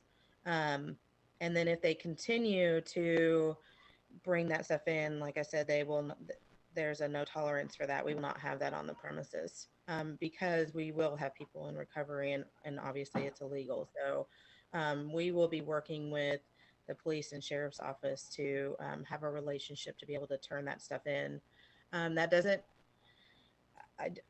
doesn't mean that we're going to turn them in. We haven't, and I'll be honest, we have not exactly worked out with the police or sheriff's office how that will work. But it also may deter people if they know that we are working closely with them from bringing that stuff on site. Thank you. Okay. Okay, Square Muller. Just real quick, Judge, sorry. Rachel, do you think that, I mean, I really, really, really appreciate what you all are doing. And I know you're trying to get people back into society and back on their feet. Do you think putting a time limit on there might help a little bit? Because you mentioned that some people might be there for almost a year. I don't know, this is your wheelhouse. I'm just throwing that out there. I know you said there's a waiting list and everything. So I didn't know if you all had ever talked about anything like that. Like you have 90 days to get moving or something like that. So we don't put it on there as a hard and fast rule, but we do have goals. We do have things that they goals that they have to meet through their stay by meeting with their case manager and, you know, actively pursuing work, actively pursuing, you know, their disability, if that's something that they're filing for. But what we run into is not that they are not wanting to get their own place or they're not motivated. It is that we have an affordable housing shortage, and that, you know, and we have landlords who may not be willing to work with the vouchers that we have that are available in Kentucky. And that's where we often run into those longer term stays, is because we have problems finding them a housing option. Okay, thank you very much. All right, thank you, Mr. Northern and Ms. Foley. Thank you very much. You have a great, well, okay, wait a minute. There's one other question. Squire Blackburn. Yes, sir. Thank you, Judge. I just have a question for you. On the, there was no abstract. So on this ask, where does the court plan on taking the money from? What fund? Well, we could obviously take it from the COVID relief fund, which is now back in the general fund. We put 2 million in there last year, or just under 2 million in there from last year. Okay, thank you. And it could come out of ARPA if we wanted to as well. It could come either way. Okay, Rachel, Victor, thank you very much. You have our perfect transition to our next item on the agenda. So what all you've talked about clearly leads into the next item, and that's an authorization to approve a resolution in support of pledging to contribute $15,000 to the city of Frankfort for the purpose of contracting with a professional service consultant to provide administrative services for the Frankfort Cares Coalition for a period of 6 months. We heard this presentation at last court meeting before Christmas, and the city is moving ahead with that, and they're asking for us to support this person to come in and start working on this transition. And as you heard Victor and Rachel talk about, there are a lot of different entities that are intertwined in trying to help people that are homeless, and trying to help families that are in need, and in trying to help people that are in recovery. So all of those, I think that's exactly what this is asking for, is to pull all these together and make sure that everybody's working on the same page. So any questions about that item? And we don't have Blair on, but we'll do the best we can to answer it. Squire Sebastian. Thank you, Judge. Yeah, I have several questions about. And as you indicated, the city staff is not available to us today. So I guess in that regard, who could speak to the duties and tasks that the consultant that's in the proposal? So in looking at this, we have been given some information that talks about the contractor's duties, things like guide the coalition through the application process for a 501c3. So does that mean the consultant is not going to handle that, and they're going to walk other staff from the agencies that will fall under this umbrella, as it's been called, that the other staff will actually be putting the 501c3 application process together? Can I talk to that? Yeah, who is that? Is that I'm Rachel? not sure who can. That's why I asked who can speak to this. Go ahead, whoever that was. Was that you, Rachel? Who is it? Okay. So as part of the steering committee on this, the contracted employee is going to guide, yes, the people who will be signing this MOU and being part of this coalition will have this coalition will be made up of chairs of boards or executive directors who will take, the contractor will guide them in the process. So maybe submitting the 501c3, but the team of people or the steering committee will be the ones who are writing up what the CARES Coalition will be about, which has been established within our MOU. So we've already done some of that work. It's just a matter of, pulling all of that information into one place to apply for the 501c3. Okay. And in have all the, and again, I'm asking, and maybe Ms. Foley, you may be the only individual that may be able to answer some of these questions. I'll let you know if I can't. Absolutely. Thank you so much for being willing to do so. Have all the social service agencies agreed to be included in the coalition? So the right now we have about 10 groups who are willing. Those have been the key players in developing the MOU and developing, who have been at these meetings and developing what the CARES Coalition is about. But there will be other agencies that will be invited who, will send this MOU. And for those that don't understand, MOU is a memorandum of understanding, to other agencies for those people to also have the option of joining the CARES Coalition. So on the steering committee, I see groups like the Women's Shelter, Simon House, Sunshine Center, Access, United Way. I guess that's United Way of Lexington, I guess at this point. United Way of Bluegrass, yes. The Friskies, the Health Department, ASAP, CASA of the Bluegrass, and then the Homeless Housing Coalition of Kentucky. So all of those that I've just named, they have signed or are planning to sign the, I guess they have agreed to be included. Is that correct? Yeah. Yes. With the exception, and again, this is not set in, with the exception of possibly Access, but they may be on board too. I'm not sure. Just with all the changes there, I'm not sure where they are. So I don't want to say yes or no on that one. Okay, thank you. Is there an MOU? You talked about that. Does that break down how this collective group will operate? Yes, ma'am. It does. And so can you enlighten us a little bit about that? I can. Give me a second to pull it up so I can get some of the highlighted items. I'm so sorry. Hold on.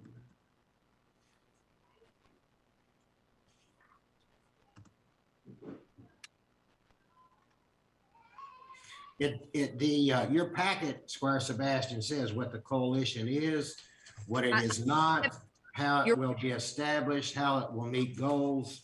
Absolutely. I have it. It's a very loose PowerPoint presentation.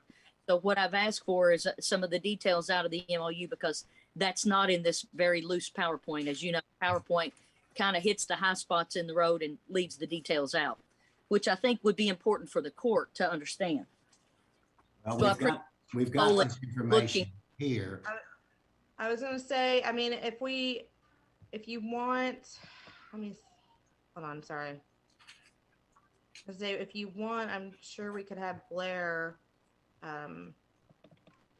get a copy of that. What actually is your question again, Squire Sebastian, so we could get someone to answer that? What is your question?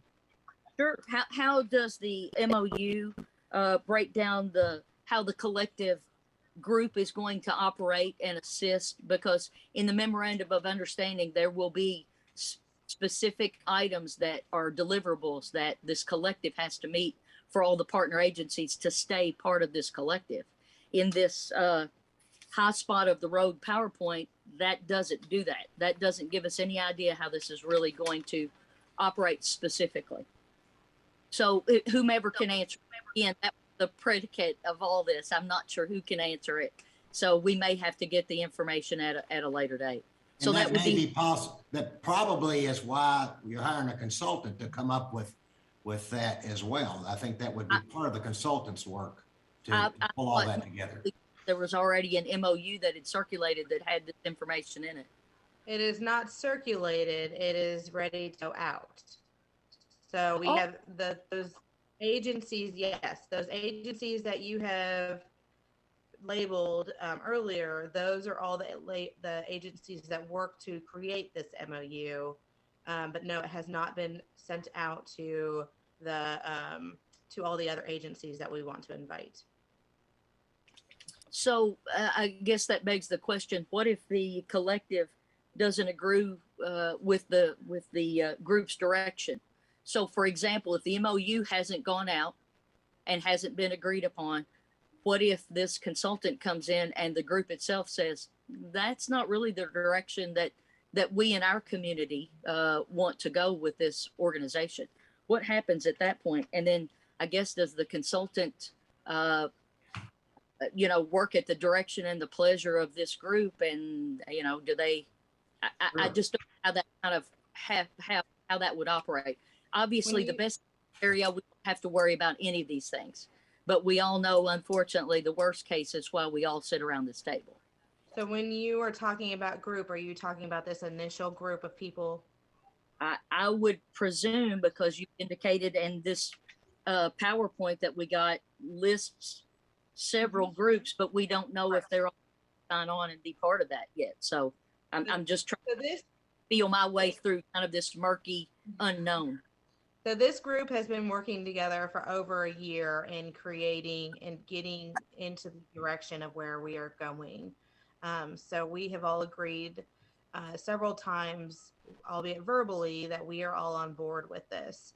That's why we have come to this MOU part, which is just a matter of getting the contract signed as an official, MOU. And part of that MOU is also, it is how the coalition will work. It is how we have spent many hours on where the focus of this coalition will be on homelessness, affordable housing, and things that agencies need within this community to help themselves be better at serving our clients. And so that's where this MOU has come from. So to say that the majority of us may not sign, I can safely say that's not going to be the case, because we have all spent many hours in putting this together. If you're talking about that, I don't think anyone indicated that a majority would or would not. It was just what if something happens and the will of the group is different than the will of the consultant. So how will, I guess, moving forward, since this group has met for a considerable amount of time, how have they discussed how an executive director for this organization would be chosen? And will that executive director, have they discussed how they will be paid? If they will pull off like an administrative fee of the grants, or they're going to come back to the social service agencies and request like 10% of an allocation from each of them? Or will they come back to county and city government and say, we need $75,000 to pay the executive director, or X number, whatever. I'm sorry, I'm not trying to say a figure, whatever the amount is. And will they be attached to an existing organization? Or it sounds like a lot of conversation has happened, as you've indicated. So maybe some of these things have been touched upon. So those are all things that the contracted position is going, that guiding word, that's what the contracted position is going to continue to help establish how an executive director, well, I can touch on the executive director salary, but how the coalition will be formed, guided into that's why, you know, we went for that 6-month number, is because in that 6 months, these are all the things that we want to have put together. So a lot of what you listed are all things that we want the contractor, because, you know, as this group, this is formed with executive directors and chairs of boards, and we don't have the time to do what a contracted person, we need that dedicated time to really push this forward. And that's what that contracted position is going to do, is they're going to have the time to dedicate to review contracts, to, you know, start the grant applications and or finish them, so that we can get some of those bigger grants. And out of those administrative fees, like you said, that would be how, you know, that the aim or goal is to be able to pay that executive director with those administrative fees that we would get from grants. So grant applications will be something the contracted person will do, and getting some of the finishing off some of the layout of what the coalition will be doing for Frankfort and Franklin County. So you've listed a variety of skill sets that are very specialized. In another life, I wrote grants, and it's a very specialized skill set. It is different than an administrative skill set of being orderly and pulling together and initiating a group that's going to move forward. So are you looking at the same type of individual to do both, or the same individual to do both? Yes. Wow. Okay. Okay. And one. It is very specialized, but like, I mean, it's I very done, grant writing. Janet done both. It is a very timely process, which is why, as executive directors and us doing our own, for our agencies, we could not dedicate the time to do that for the coalition, which is why Blair had requested to hire someone who was a contract employee. So Rachel, let's make this very clear. This ask is for a consultant that can answer these questions, right? If to participate in paying half of the cost for a consultant to come up to pull all this together, to have a program set up with at least those 10 entities, and to answer these questions. These questions can't be answered now, because that's why we're hiring a consultant. Isn't that correct? That's correct. Okay. All right. And I say contracted and I meant consultant, sorry. That's okay. Go ahead, Squire, if you could. Yeah, sure. I appreciate the opportunity to continue to ask questions. Have the social agencies explored working together? Previously, you've indicated that they've done it for some time under an MOU, and you've indicated that one of the reasons they would like to do this would be to apply for larger grants. So that opportunity has always been available out there. Has that ever been explored or kind of advanced, that thought process? For applying for larger grants? So let me ask it again. So have the social agencies that you've talked about today explored the opportunity of working together, either through an MOU or an MOA, saying that this group of organizations in Frankfort, Franklin County, have banded together, or some other arrangement to apply for larger grants, if that's really kind of the target process for this? Because certainly you all have worked together on a variety of things and really know the holes in the social service net. So that's not something new that you're going to uncover. You know that, as everyone has indicated. So that's not a skill set that somebody has to bring to the table. So I'm just trying to figure out what in the past, if that has been explored previously and or utilized. So it has. So the grants that we're talking about are larger grants, larger really than any of our smaller agencies can apply for. So we have looked at us doing it together, but we would still need someone to administer this grant. So the reporting, So for example, I'm going to use the SAMHSA grant, which is a substance abuse grant, and there's different arms to that grant. So different ways for you to be eligible. One agency is not going to be eligible for that grant in all of its capacity. Right. So right. what we would need to do is bring in somebody to write this. So say a $500,000 grant. To write this $500,000 grant, and then how they would do that is by agencies like Frankfurt Women and Family Shelter, our agency, and whoever else may be able to take a piece of that pie and submit information, but we would not be able to administer that grant as a recipient. We would need to be a subrecipient of that grant.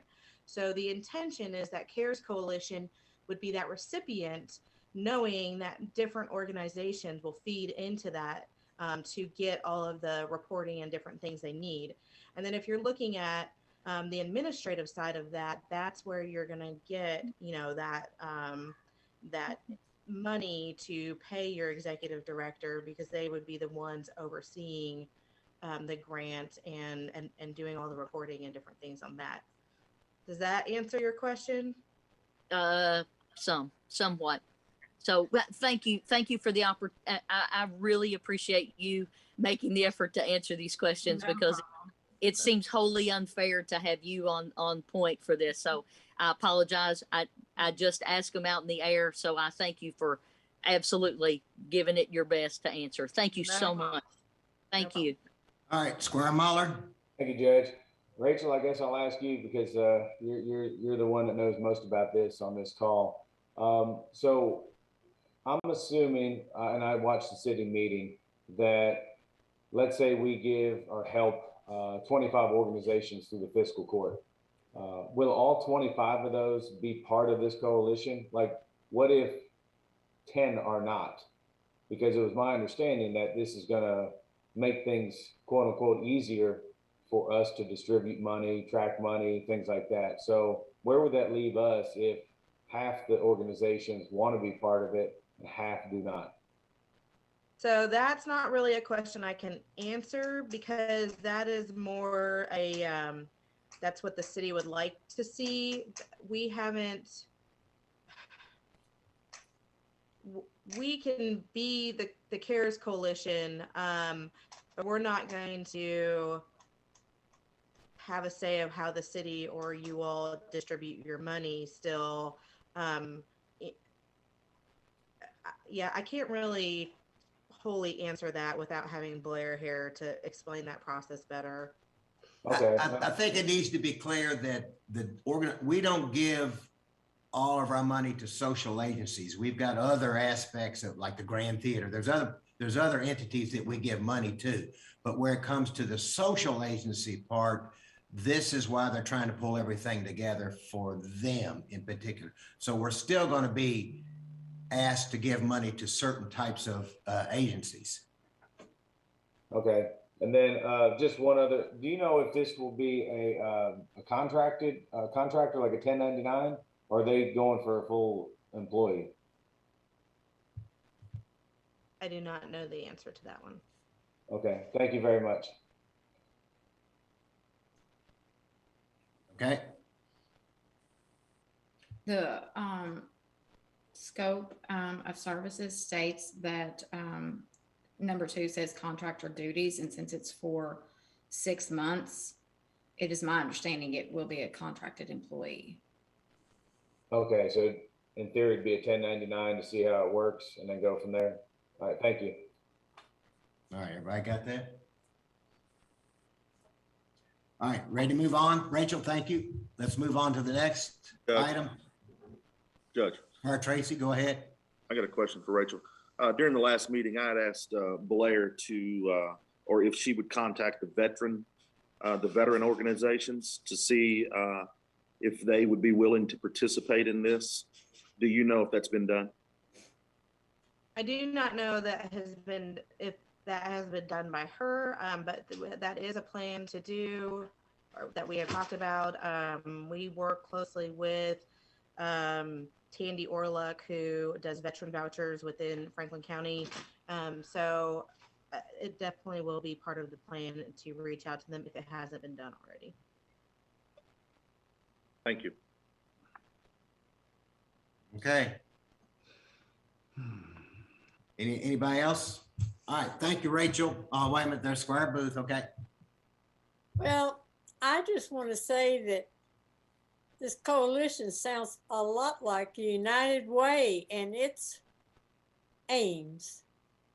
I mean, why do we need two organizations that do the same thing? I don't think we do. Rachel, you have any response to that? So the United Way is actually a part of what has been helping us create this coalition.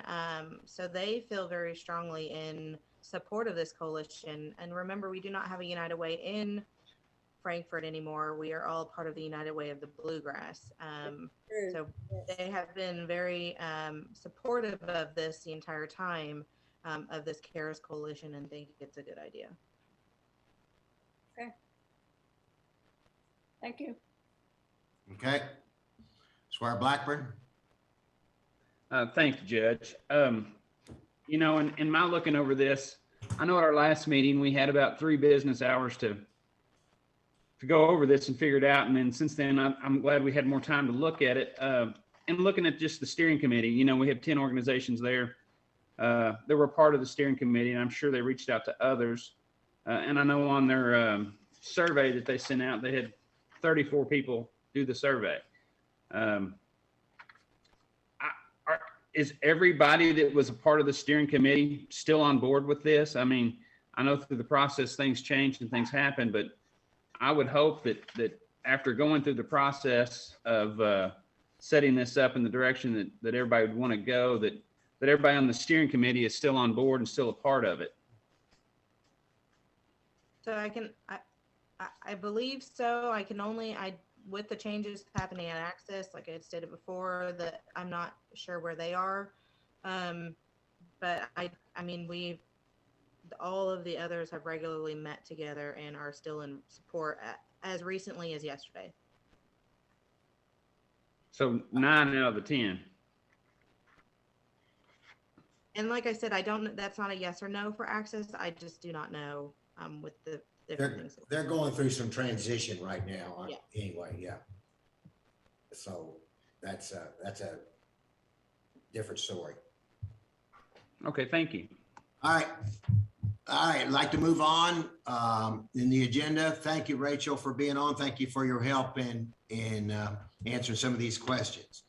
As you know, Rachel, we'll be going to a voting session in a few minutes, hopefully in a few minutes. The next item on the agenda is first reading of an ordinance amending a Franklin County Code of Ordinances, Chapter 155, to include the land use of many warehouse self-storage facilities that permitted use in the Highway Commercial Zone District, Section 155. Robert, I'm going to ask you to talk about this, and Lambert, you and I have been on the court for a number of years. We're the elders, and this is the first. I have never in my entire career seen a court vote something down and turn around and want to bring it back. So I'm hoping that people have looked at this and talked about it. I think you have and come up with something else. So Robert, this is a highly unusual situation, unprecedented. So talk to us about this and what are the differences, mainly once you get through the preliminary discussion, what are the differences in what was proposed originally and now?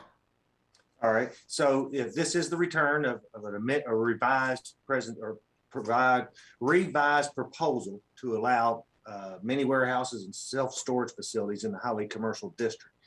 On the ordinance, you can see it's still listed in there with a noted special condition number 28. So as we go down to the noted special conditions in your packet, staff had originally proposed a series of conditions, and then when this was presented to the court in the past, the court had requested some amendments. Those have been incorporated into this document.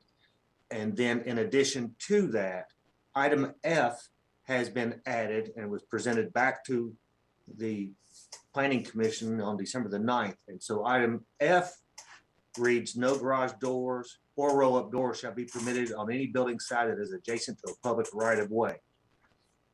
So once again, we're trying to improve the aesthetics of the facility itself.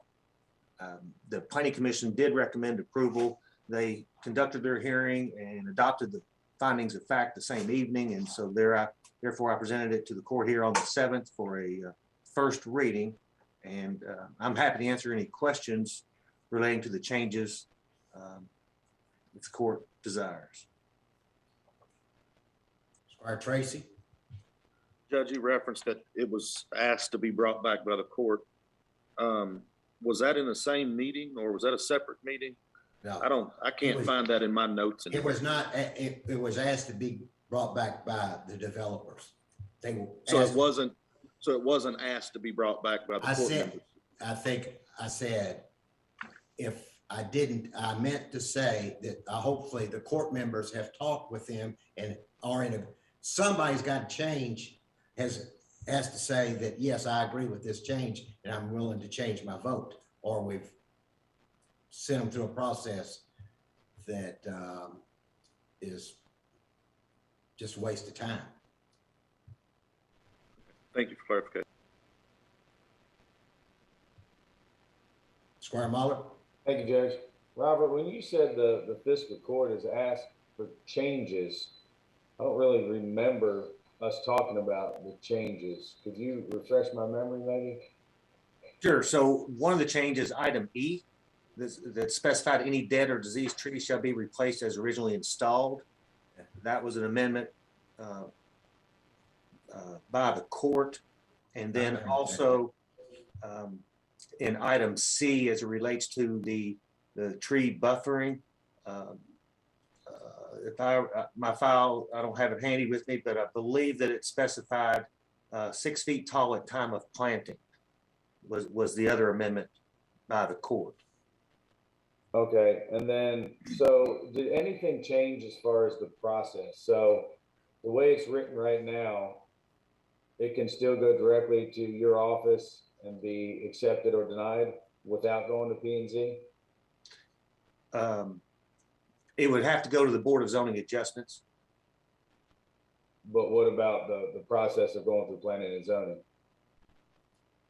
You're talking about for the actual construction of the development? Yes.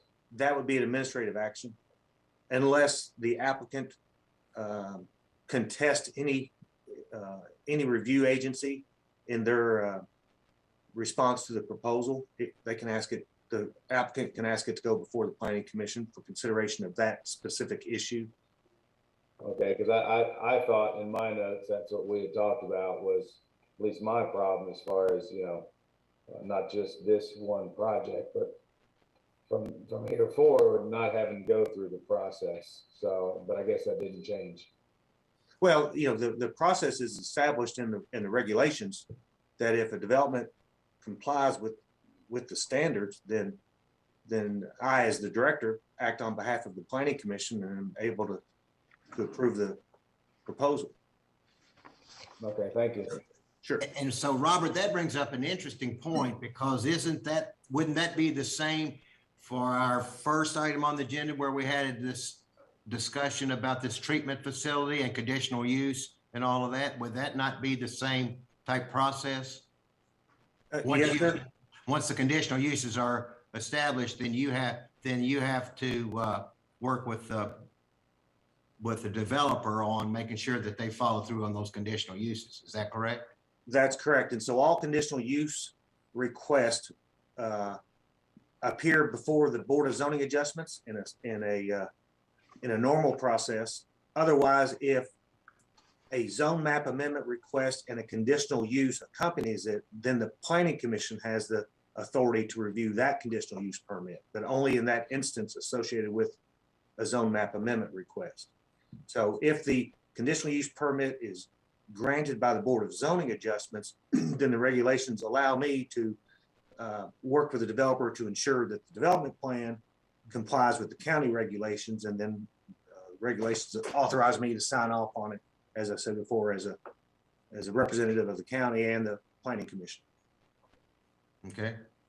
And Squire Blackburn? Yes, I just want to ask Robert, on this ordinance, it's amending the county code of ordinances for permitted uses. When I look back to the number 28, which is the number designated for this use, it says conditional use permit. So, if we do this ordinance as it's written, it would be a permitted use, and it would just be a staff action on any future uses. Is that correct? No, sir. The table identified as the table of permitted uses is just the term for the land use codes and the designation of each use within any given zoning district. So as you see on page 1 of the ordinance, on this page, you can see there are items labeled as C, which means it's a conditional use. There are some labeled P, which means it's a permitted use. And then you can see there are others with numbers on them. And those are referred to as noted special conditions. So you have to refer back to that. And in this case, right out of the gate, item 28 says it's a conditional use requiring these items be followed. So it's a conditional use. Okay, so everyone would go before the planning commission. No, sir. In a standard application, if it's not associated with a zone map amendment request, it would go to the Board of Zoning Adjustments. Okay, even under a conditional use? Yes, sir. All conditional use permits are, generally speaking, the lion's share of them are issued by the Board of Zoning Adjustments. But in this case, it would just be staff. No, sir. It would go to the Board of Zoning Adjustments for a conditional use permit consideration. Okay, I'm confused. I thought I just asked you if everybody wanted to do it in the future, that it would come before the planning commission. And you said, well, I'm confused. So if this passes today and in the future, somebody wants to do this on a commercial highway, it would go before the planning commission for conditional use. No, sir. It would go to the Board of Zoning Adjustments. Unless it's associated with a zone map amendment request, then in that case, the planning commission could hear the conditional use permit at the same meeting as the zone map amendment. Okay. Okay. And So so the only other change I saw was no garage roll-up doors permitted on a side that's adjacent to a public right-of-way. Yes, sir. And we're talking about a 30-foot setback from bordering properties. I would have to, let's see, are you referring to, the landscape buffer? Yeah,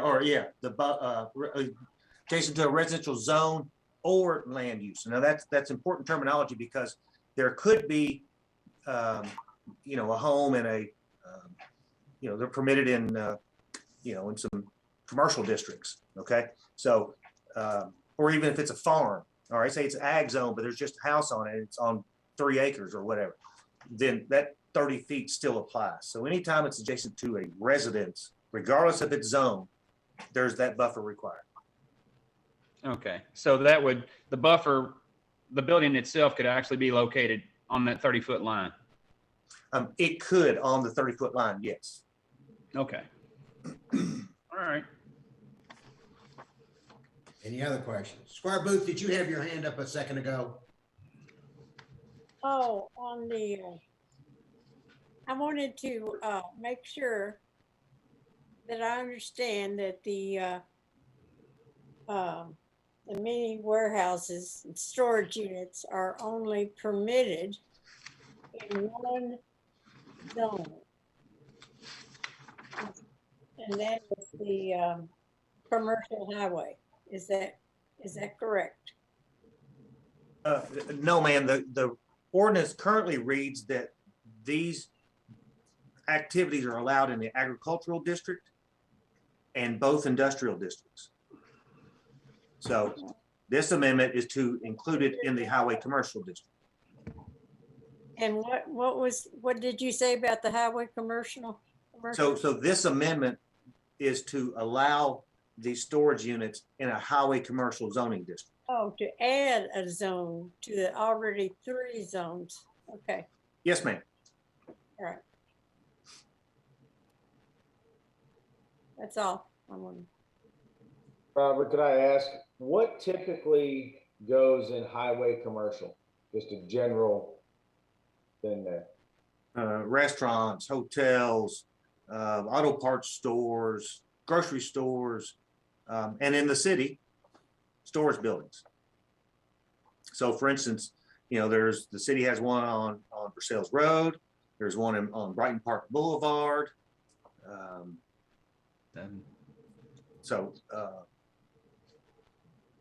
But you know, the highway commercial allows for the most intense activity of the commercial districts.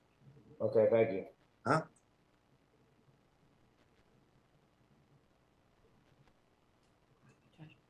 I'm sorry, Squire Blackburn? Yes, sir. Thank you. Robert, on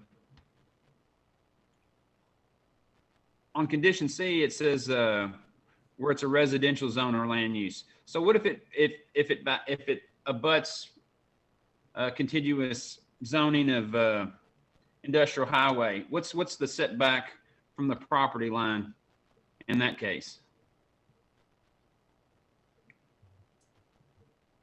All right, give me 1 second. I'll pull that up.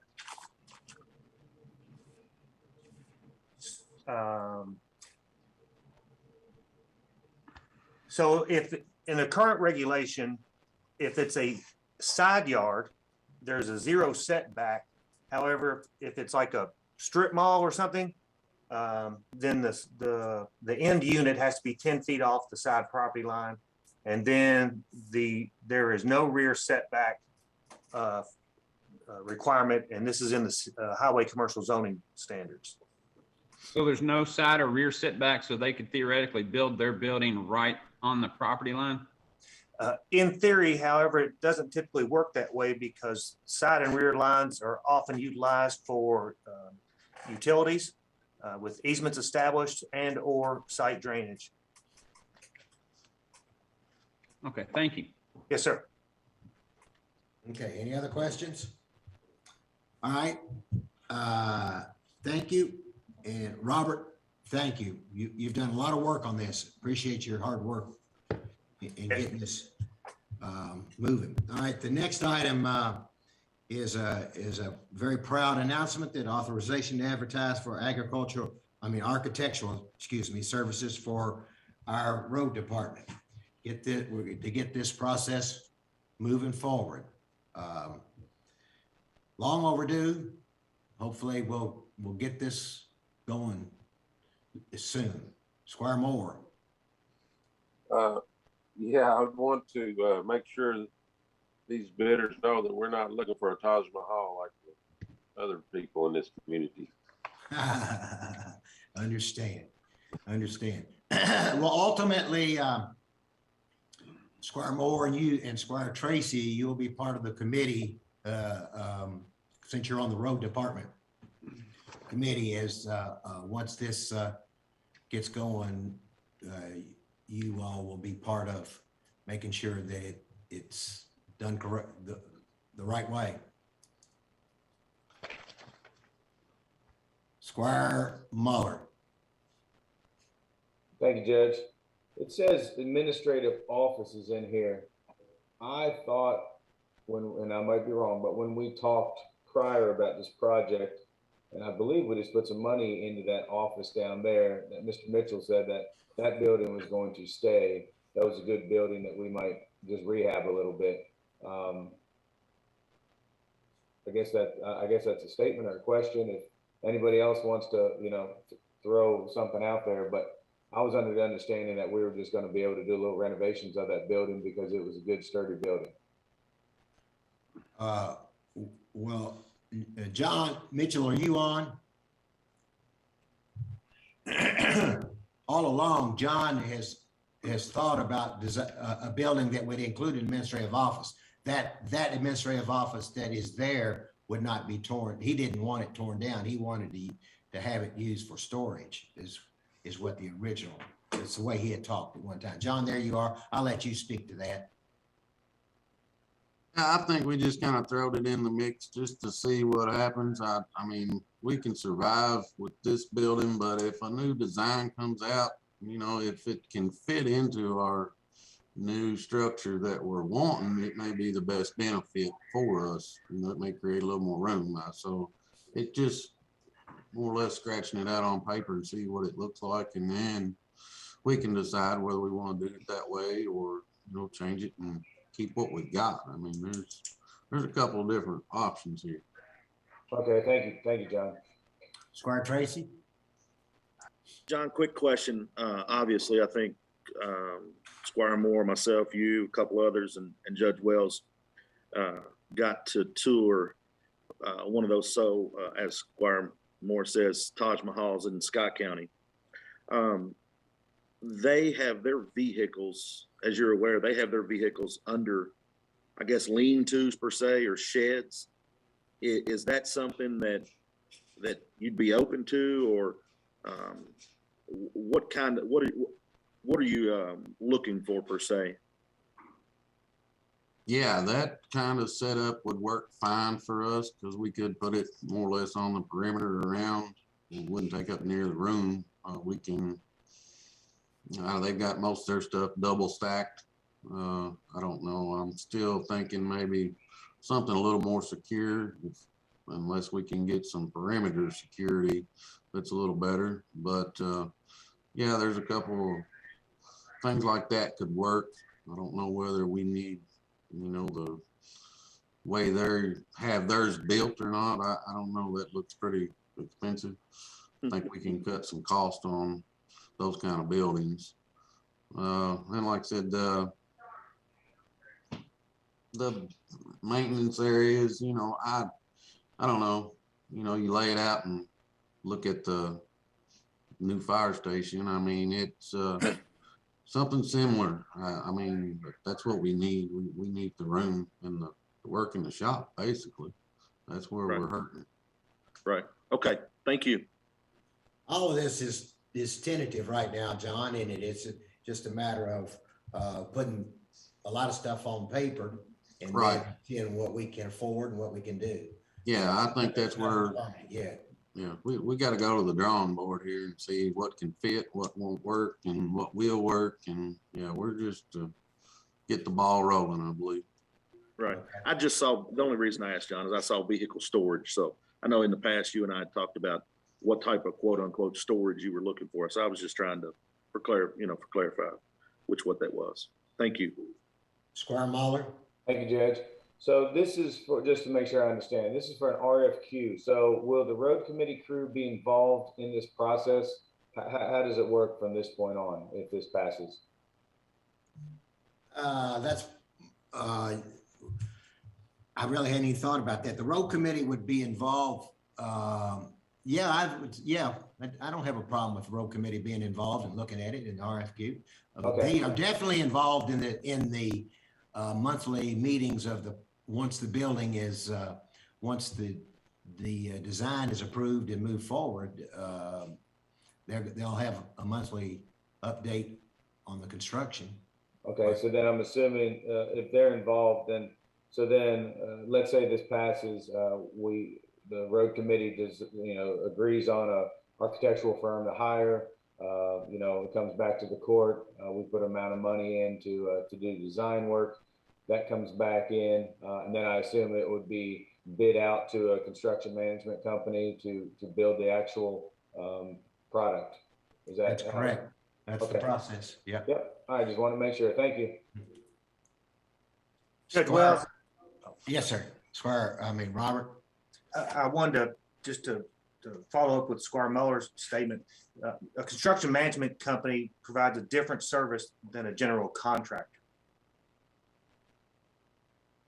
Right. And I understand that, but I'm assuming on a project like this, that we'd want to hire somebody turnkey to take care of it, oversee it, and get this thing built. Are you thinking something else, Robert? Well, no, sir. When fire station number 10 was when I was asked to advertise for both an architect and a construction management company, you know, at the time that political body saw the expense of a construction management firm and chose not to go with them. But I'm just saying that it's okay to do that, but they take a percentage of the construction costs, as well as if you want the on-site superintendent there every day, then there's a monthly fee typically associated with that. Right. I understand that. I was actually trying to look out for you because, we all know planning and zoning is super busy, and, we just hired another part-time employee to try to keep up with things. So I think I'm looking at the big picture as far as, people's time, management. So, but yeah, we'll cross that road when we get there, but thank you. Sure. Yeah. Thank you. Okay. All right. Thank you, Robert. Let's move to the next item. Okay, we've talked about this several times and we're kind of unsure where to go, but here we go again. First reading of an ordinance amending the operation of the county fiscal court, chapter 30, administrative code, purchases and contracts, procedures, prerequisite to use of negotiated process. You want to say something, Tambra, where we have been, where we are, or what's been discussed? Not really. That's Okay, a lot. I because- think the last general consensus we got, I noted, was we were around $25,000. And if we were going to set a fixed amount, the county attorney suggested that we also amend in the negotiated process in there as well, to amend that if we don't stay with the state's bid requirement. Squire Mahler? Thank you, Judge. So I guess if I could ask county attorney, Rick, you're just looking for, I guess, it sounds like the court wants to put a number on this. So that's what you need from us, correct? That's correct. As the court's aware, it's come around, it's time or two. We've identified the divergency of those two provisions. We had a certain amount at one point, didn't go anywhere. It seemed like that was going to be a failure. I said, okay, let's just restart this. Y'all figure it out. Since that time, you've already had to deal with the inflationary cost attributable to employee cost, expenses, et cetera. You're seeing those things are going up every month. So it's back on there to pick an amount on whatever you should be or whatever it should be, pardon me. Frankly, if you want my opinion, I think you ought to put it back on what the state level ought to be and just stick with it. If you want to go a different level, at least now you've got it before you to pick the identifiable amount and stick with it going forward, with the understanding that as soon as everything changes, you got to come back and do it again. So that's what you're facing from this point forward. Okay, understandable. Thank you, Rick. Thank you, sir. I'll just throw out, just so we don't just dwell on this, with inflation, I'm at 22. That's where I am. Last time you were at 25. I thought you were on 25, so now you're. Well, I mean, cost of materials are coming down some. I mean, I watch it every day with things, and that's where my number is, Judge. Thank you. All right. Anybody else? Squire Moore? Yeah, I still think we should go with the state, but it seemed like the majority was around 25. I will go with 25 if others want to do that. Just don't, we've been 3 or 4 months working on this, and to come back and do this every year is just asinine to me, but that's where I am. But members of the court, as you all consider debating it, also just remember that it now covers all of the areas in question, so there's no inconsistency in the opportunities to invest or opportunities to address it. You've got the both sides before you. It's not just one section in question now. Squire Sebastian? Judge, I can be in at 22. Squire Booth? I say we go with the state. All right, that's 3 for the state, 2 for 22. I'm for the state. Blackburn, and Tracy. Go ahead, Squire Tracy. I'll go 22. 3, Blackburn. Yes, I'm a numbers guy, and I was looking at percentages. I think a 10% increase when we got inflation right around 6.8. I think that would put us at 22. So I'm fine with 22 as well. All right. Now, Rick, if we put 22 in there, is that, and you said, do we come back and look at that every year based on inflation? No, you're stuck with that until, because sometime you test it now, next year, 5 years from now, whatever. That's the amount you're stuck with from now on. So Squire Blackburn just said, he's basing it on inflation. Right. That's yes. I understand everybody's argument on it. But if you set a certain amount at a certain amount of time, you're going to be stuck with that going out into the future. How long were we stuck at 20? I mean, we'll revisit it if we have to. It doesn't have to be as complicated as it was this time. No, most things aren't. But you just have to, whenever things change from time to time, you have to come back and revisit it. It would stay this way until you come back and change it. The thing is we have to review the administrative code every year. So in that review, this could be this should be one of the topics we look at or don't look at, you know, as all things in the code. So right. I'm solid 22. All right, there's 4 votes for 22. Put 22 in. Thank you. Thanks, Mr. Sparks. Thank you. Thank you. So we understand everything. It's 22 from this point forward in all of the administrative code procedure, correct? That is correct. That's the way. Okay, perfect. Okay. Great job. Thank you all. All right. The next item is Ann Northcutt. Are you on? And it's a great day that we get to grant some of our ARPA monies for or monies for the Elkhorn Water District Utility Project.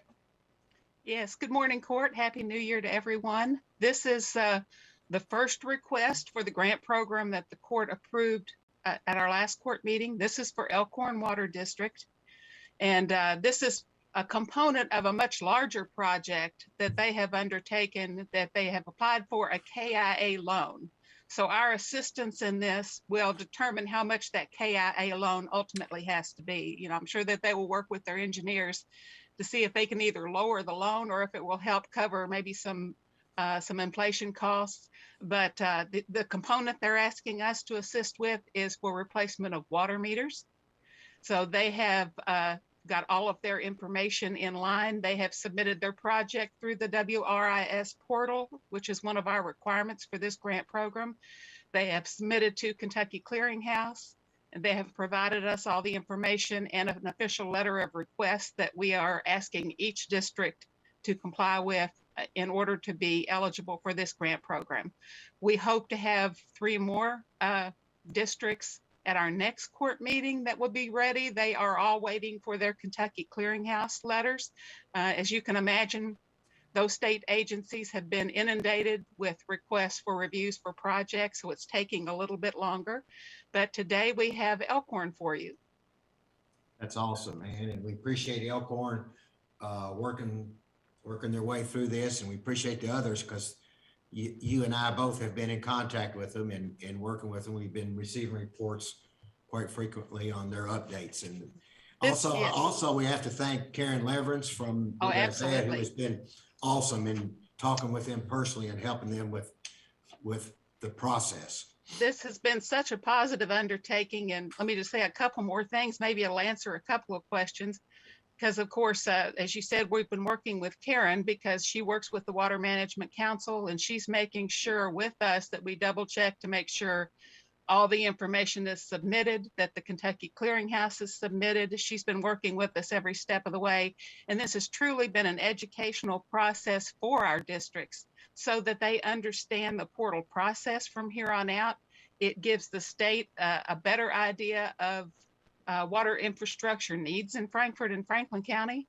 And hopefully that will be reflected in the upcoming budget that comes out of this legislature.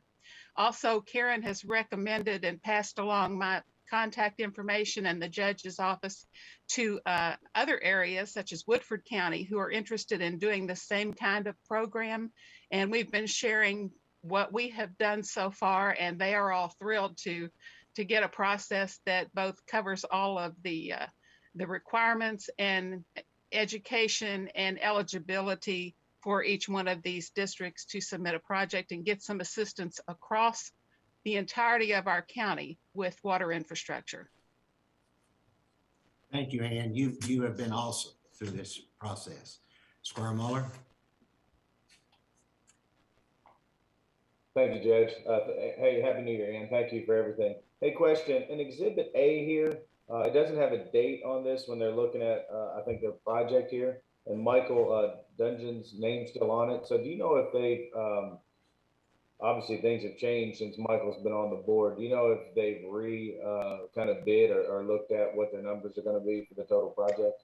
So yes, they will work with that because of their KIA loan. They will have all of that updated before they start construction. And I know that they're waiting to find out about this award in order to finalize that agreement. So everything kind of fits together. With each one of these projects, what we will do is have a drawdown process where the districts will submit invoices that are associated with the project with an official drawdown form to us, and then we will review those and issue a check for that invoice amount to the district to pay their vendors, and then they will supply a cancel check so that we have full documentation and can make sure of the progress of the projects and that everything's being handled the way that we know that they need it to be. Okay, thank you very much. And also, I'll add to that, when they submit their drawdown request, it will be processed just like any invoice that you all have come through for court to review and have the opportunity to deny payment if you so choose. Okay. Annie, thank you. And it's exciting that our next court meeting, we're going to have several more. Squire Blackburn. Yes, like I said before, I'm a numbers guy, and I looked over this thoroughly. It's refreshing. We have a very competent board and an excellent board chair in Elkhorn Water District. And I've seen they've tweaked the numbers along the way to best represent how they need to get things accomplished. So I just want to commend that board and their board chair, and I'm glad we have folks in our community that work hard to make lives better for everybody else in our community. Okay. All right. Next item. Thank you, Annie. Appreciate you so much. Next item is the second reading approval of amendment number 2 to ordinance number 6, 2021, relating to the budget for fiscal year 2021-2022. Miss Susan, welcome. Welcome. Hello. I was trying to start my video. Let's see, but the host has stopped it. So anyway, here I am, my voice. If you want to see me, that's fine. If you don't, that's fine too. Well, I guess Andrew will have to put you on. I don't know what's going on there. Let's see. Ask you to start my video. Okay. Hey, Happy New Year. Hope everybody's warm and well. Our second reading of the amendment, the state approved that. That was to be in compliance with our CDBG requirements. So that should just be a check mark. As far as the treasurer's report and some comments on some earlier items regarding the county buildings line item, I know Squire Sebastian had made some inquiries about that already. Some of our line items have more than one project going with them. They may be created initially with a budget for a specific project, and we do have project accounting internally that has reports that can further detail any line item if we have a project associated with it. But that county buildings line item was, initially budgeted just for that 231 renovation.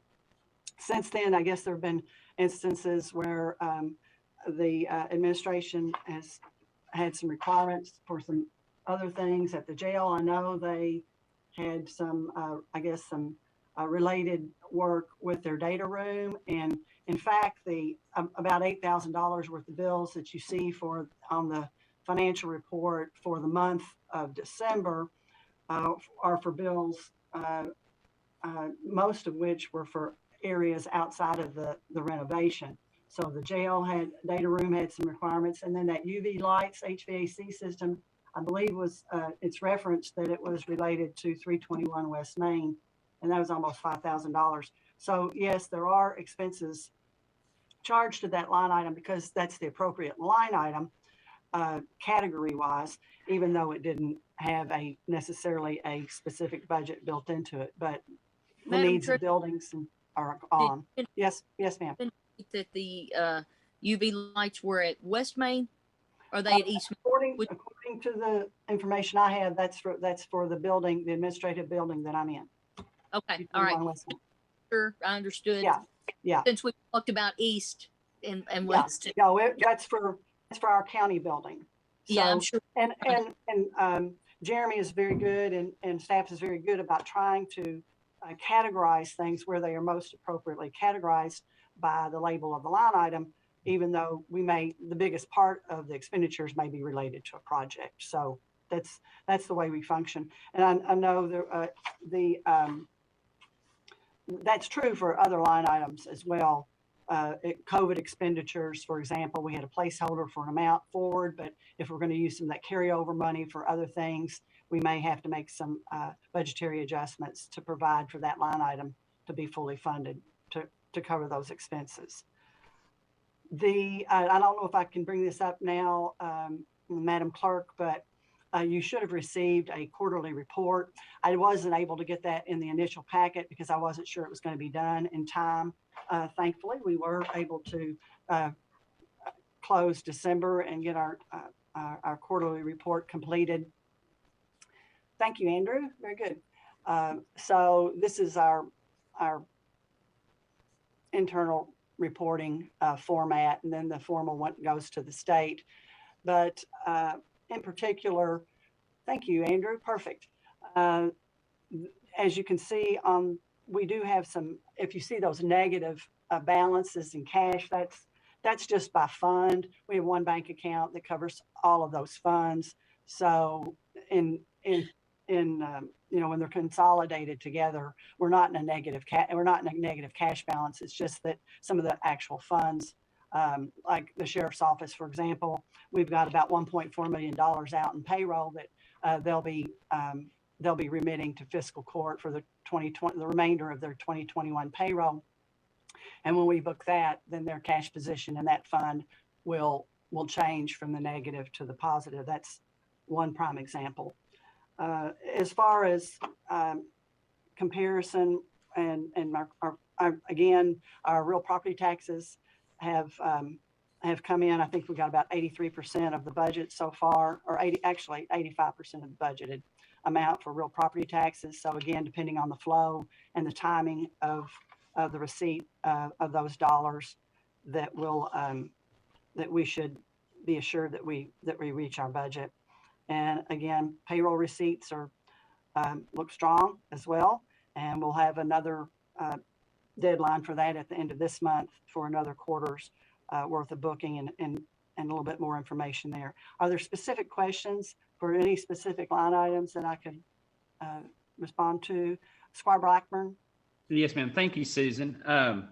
Yeah, I know at our last meeting, I had concern about outside agency welfare assistance, how we paid quarterly, and we paid every single one but one. I just want to make sure that moving forward, we catch that. I know that particular agency was put in a position it really didn't need to be in. But anyway, I just want to bring that to your attention. You do a tremendous job, but I just want to make sure we got a check and balance to make sure that those quarterly payments are made and we don't overlook anything.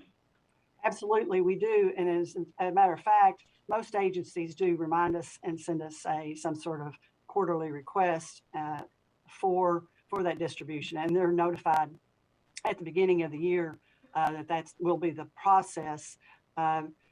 We do at the county things to make sure that the public money is going for a public purpose, and that the agency that it's the recipient agency does have, sound financial measures in place.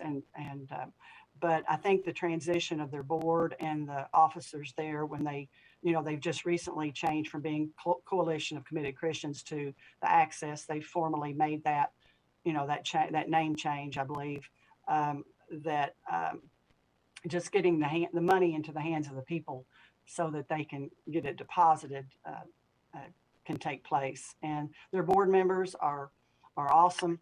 And for all of these agencies, the people we have in the community that are volunteering their services for all of these agencies, it's phenomenal. It's a lot of work. It's a lot of responsibility. And by no means, the county is very supportive, thankfully, as well as the community citizens are supportive. So we do have a checks and balances in place for all of our contributions, and quite frankly, by regulation and requirement, the county is held to, to make sure that donations are for a public purpose and to have follow-up accountability, which is why we moved to a quarterly distribution as opposed to just a one-time upfront lump sum amount.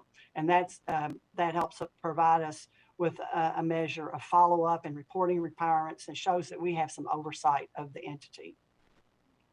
Well, I said that, Susan, I guess more for my peace of mind, because I know you're on top of it. But Sure. Thank you so much. Yes. And I'd just like to let the court know that I did send that out with the supplemental bill reports so that you all would have an opportunity to review it and ask questions. And we will put it on the agenda for January 20th to formally receive the report. However, Susan will likely be unavailable for that meeting. And so that's why she's reviewing it now. And if you have questions, probably go ahead and ask them. Or just reach out after the fact. I know it was a short notice, and we do have a lot of accounts with a lot of detail. So anytime, I'm available. Okay, thank you, Susan. Thank you. Good to see that you made it in this morning. I know we have a lovely county road system. Thank you, Court, and a lovely county road department. Thank you, guys and John. Absolutely. Any discussion on the payment of claims?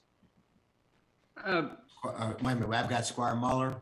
I don't know whether he's on this one or the next item. Go ahead, Squire Muller.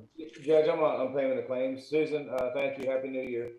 Can I ask you a question on the account 02-6105-431? It looks like there was 2, 3, 4 loads of rock taken to Coolbrook water treatment plant. Is that on Fiscal Court, or is that part of what they're doing? They will be reimbursing us. I spoke to Amy at the road department when that invoice came through. So they will be reimbursing the county for that, but we have to pay for it up front. Okay, thank you. Squire Blackburn? I had the same question, Judge. Thank you. Okay. All right. Anything else on that? Let's go to other business. Is there any other business? Squire Sebastian. Thank you, Judge. As you know, the court has appointed me to sit on the ROSM board, so I wanted to give the court an update on the 2 funds that the fiscal court so graciously approved and has allowed ROSM to administer for our community.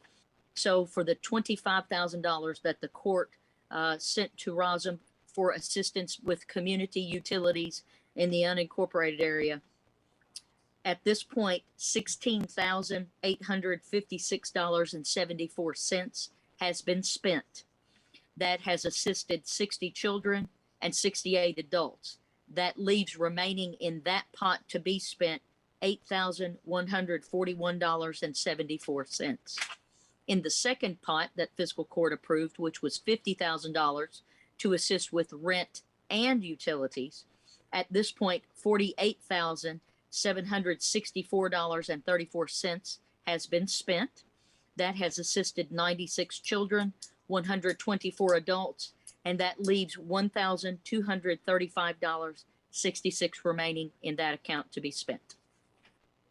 Okay, thank you, Squire Sebastian, for that update. Any Anything questions? else? I'm sorry, you have something else, Squire Sebastian? No, sir. I just asked if anyone had any questions in regard to Rosin, its work, etc. Thank you. Squire Muller's got a question. No, not a question, Judge. Thank you. Just Sherry, thank you for the update.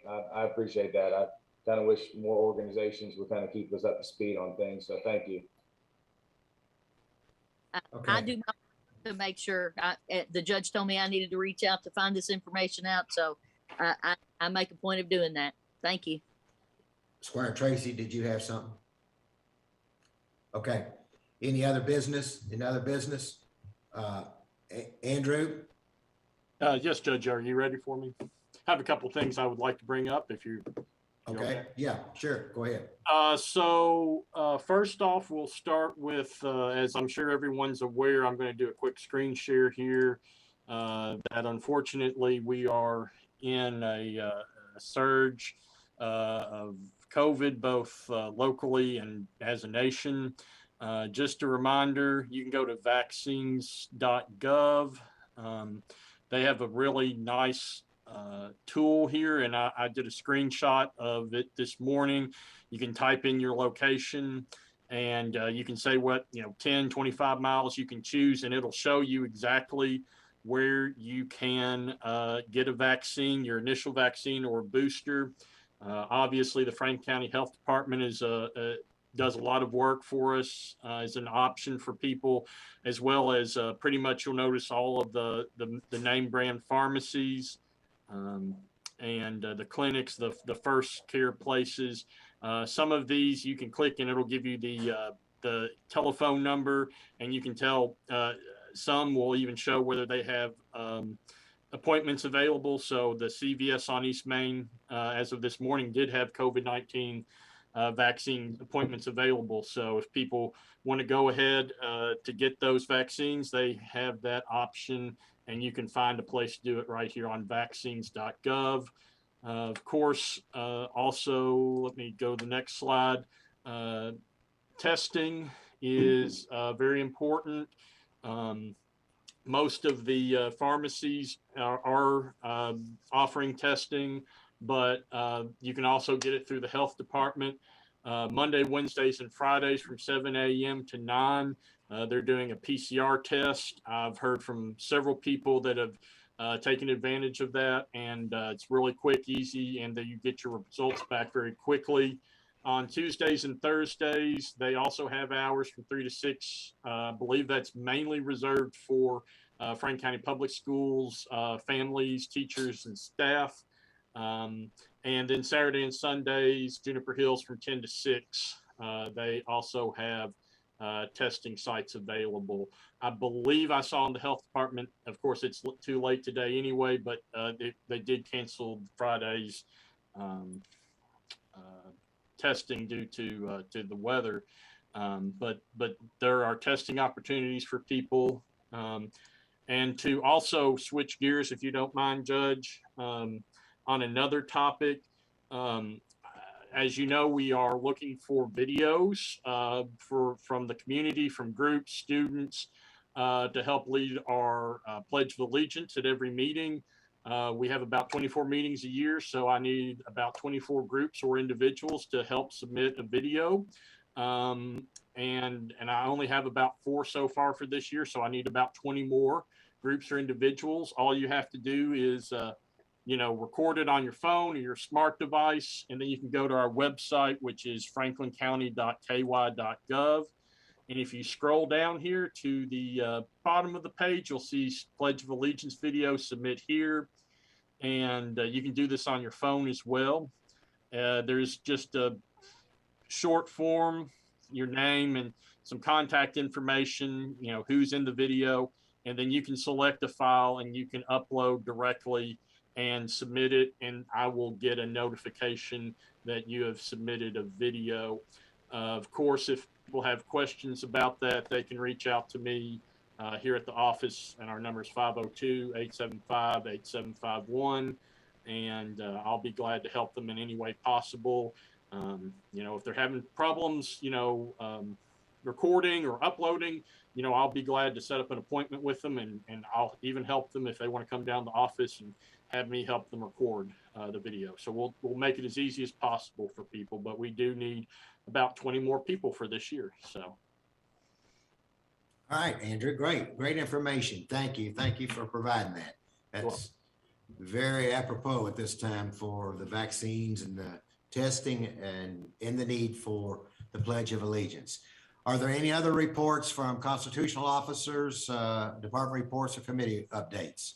Charlie Lewis? Go ahead, Charlie. Thank you, Judge. Happy New Year, Court, and everyone. We've got a final, I think we're getting close to wrapping up this park master plan. Our next meeting is Monday, February the 7th. It's going to be at the library. Excuse me. And I believe our times are 4:30 to 6:30. We'll send out some more notifications on that, as well as do some advertising for the public that want to maybe come and ask questions along those lines. But February 7th, please mark your calendars. That'll be at the library, 4:30, 6:30. Charlie, as part of that, Andrew, if you would come back on, please. Yes, Andrew, and with COVID the way it is, and who knows what's going to be on February the 7th, but let's assume the worst. So, Andrew, I'd like for you to get with Charlie and make sure that a video feed for people to ask questions or make comments be made available to them as an easy process. Okay? Yeah, we're already in discussions with, we're taking care. Will do. Okay. All right. Thank you, guys. Squire Blackburn, you have a question for them? No, not for them. I've got a question for Robert.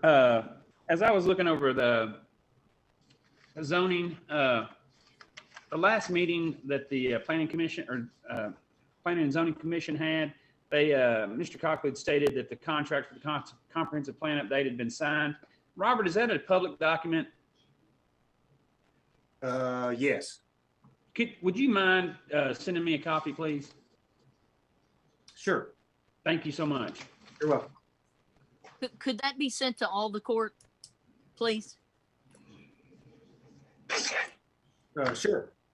Robert, if you'll send it to me, I'll distribute it to the court members. Thank you. All right. Any other questions? Squire Muller? Not a question, Judge. I just noticed that the Sunshine Center put a thing in our packet about January 17th doing a spaghetti fundraiser from 5 to 7 down on Ann Street. So I just thought I would share that because they shared it with us. Andrew, would you put that on our Facebook for us, please? Sure. Thank you. All right. See no other questions. We're going to take a 5-minute recess. It's 12:15. At 12:20, we will come back and go into our voting session. 5-minute recess. Thank you.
Good afternoon, everybody. This is the Franklin County Fiscal Court video teleconference for our regular meeting, January 7th, 2022.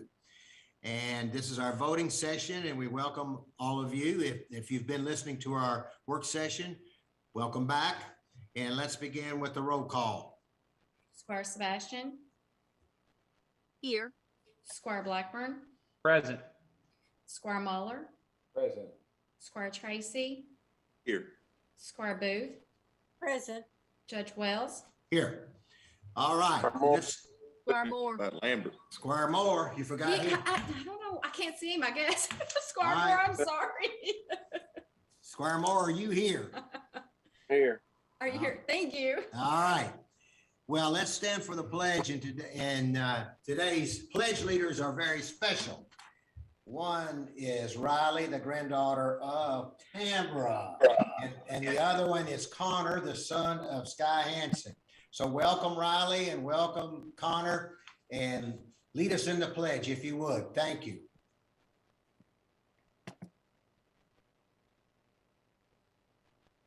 I think they're going to lead us in the pledge. Andrew?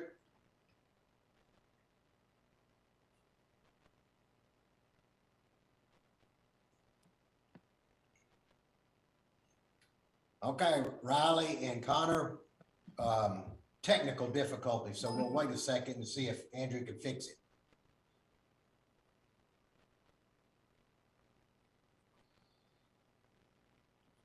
Sorry, Judge, my program just crashed. I'm trying to get her back here. Got a lot going on in the computer here. The flowers are pretty, Andrew. Thank you. Let's try this again.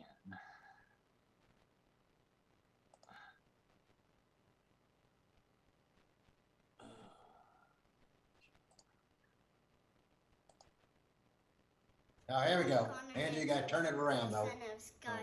Hold on, Andrew. Hold on, hold on. Let's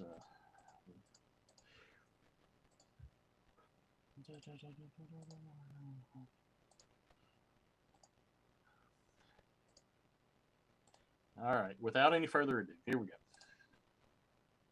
I'm Connor Hansen, the son of Sky. Can you turn it up, Andrew?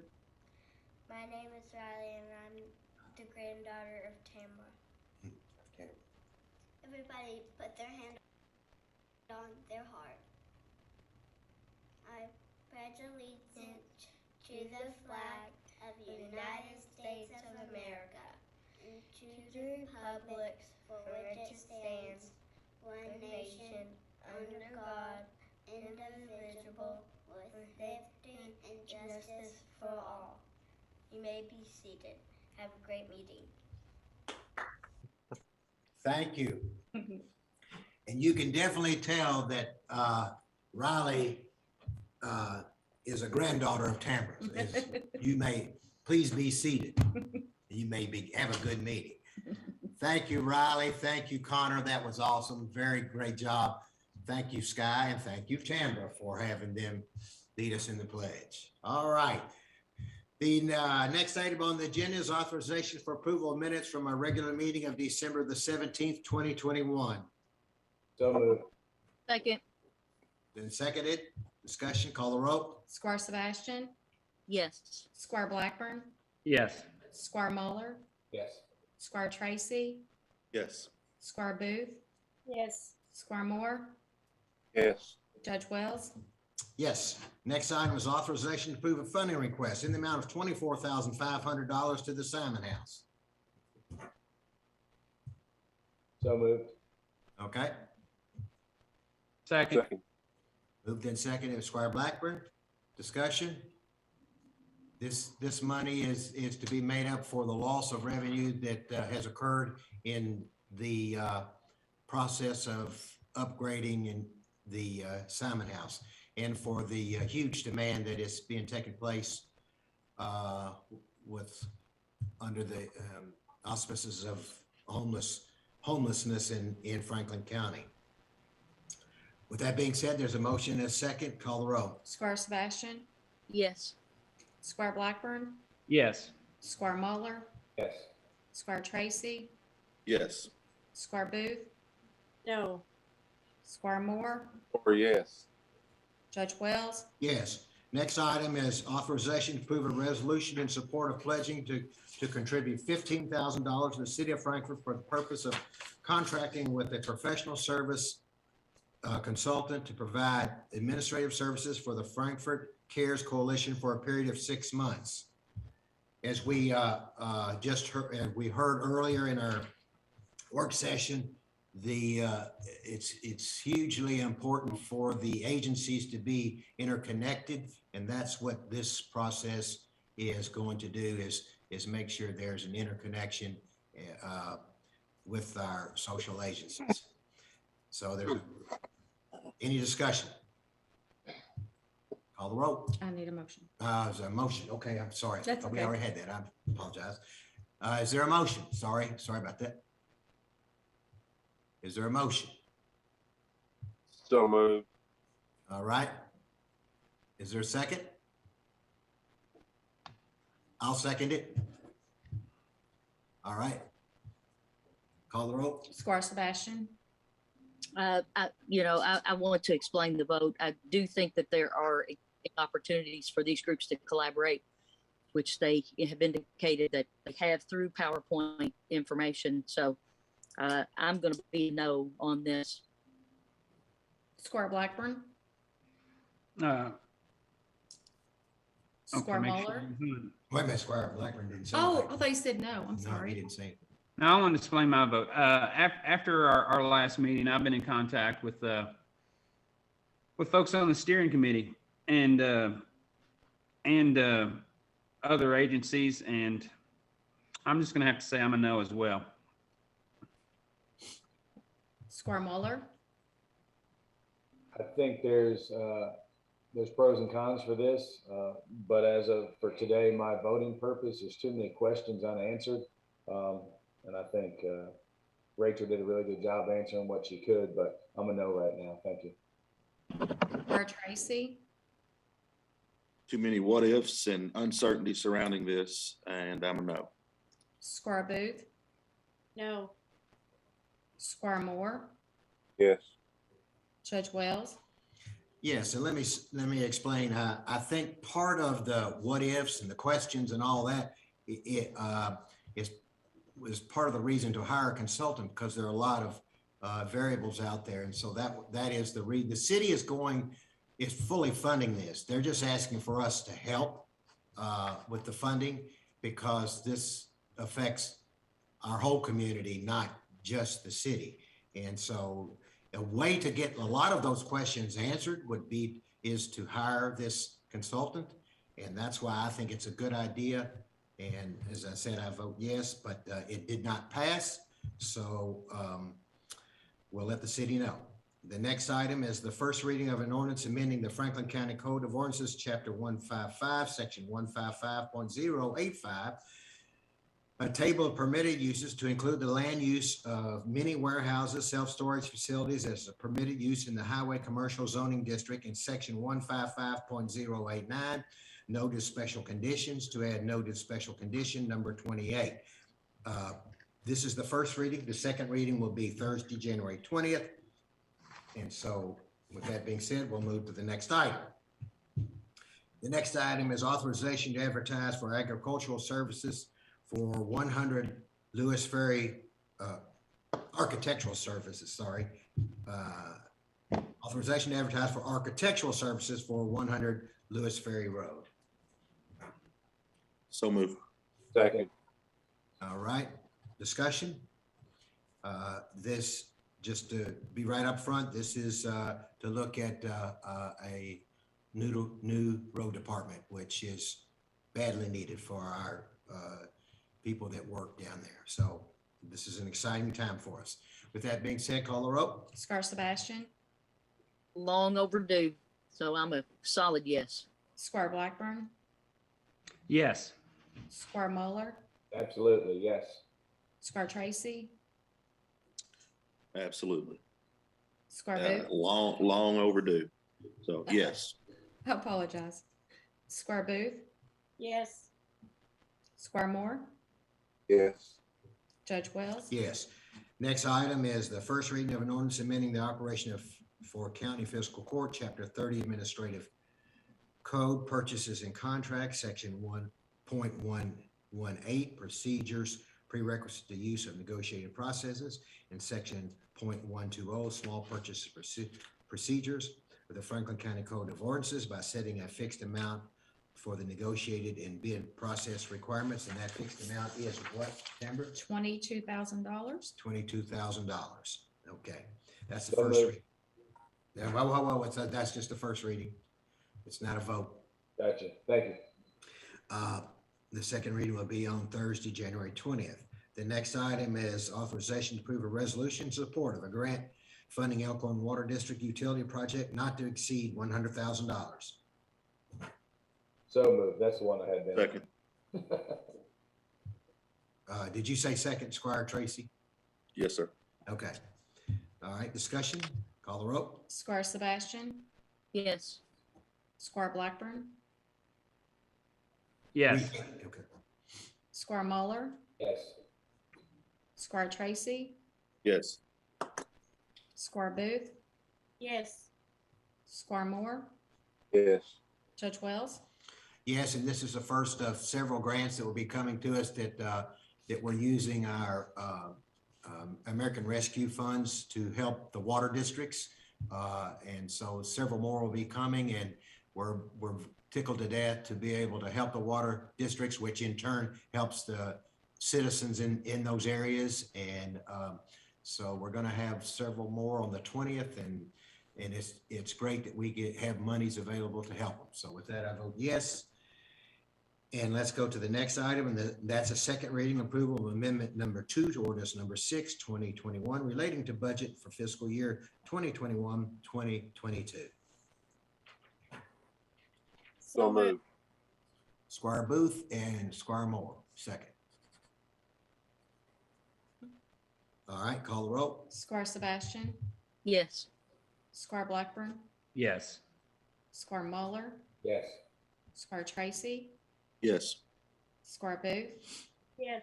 Squire Moore, Yes. Judge Wells. Yes.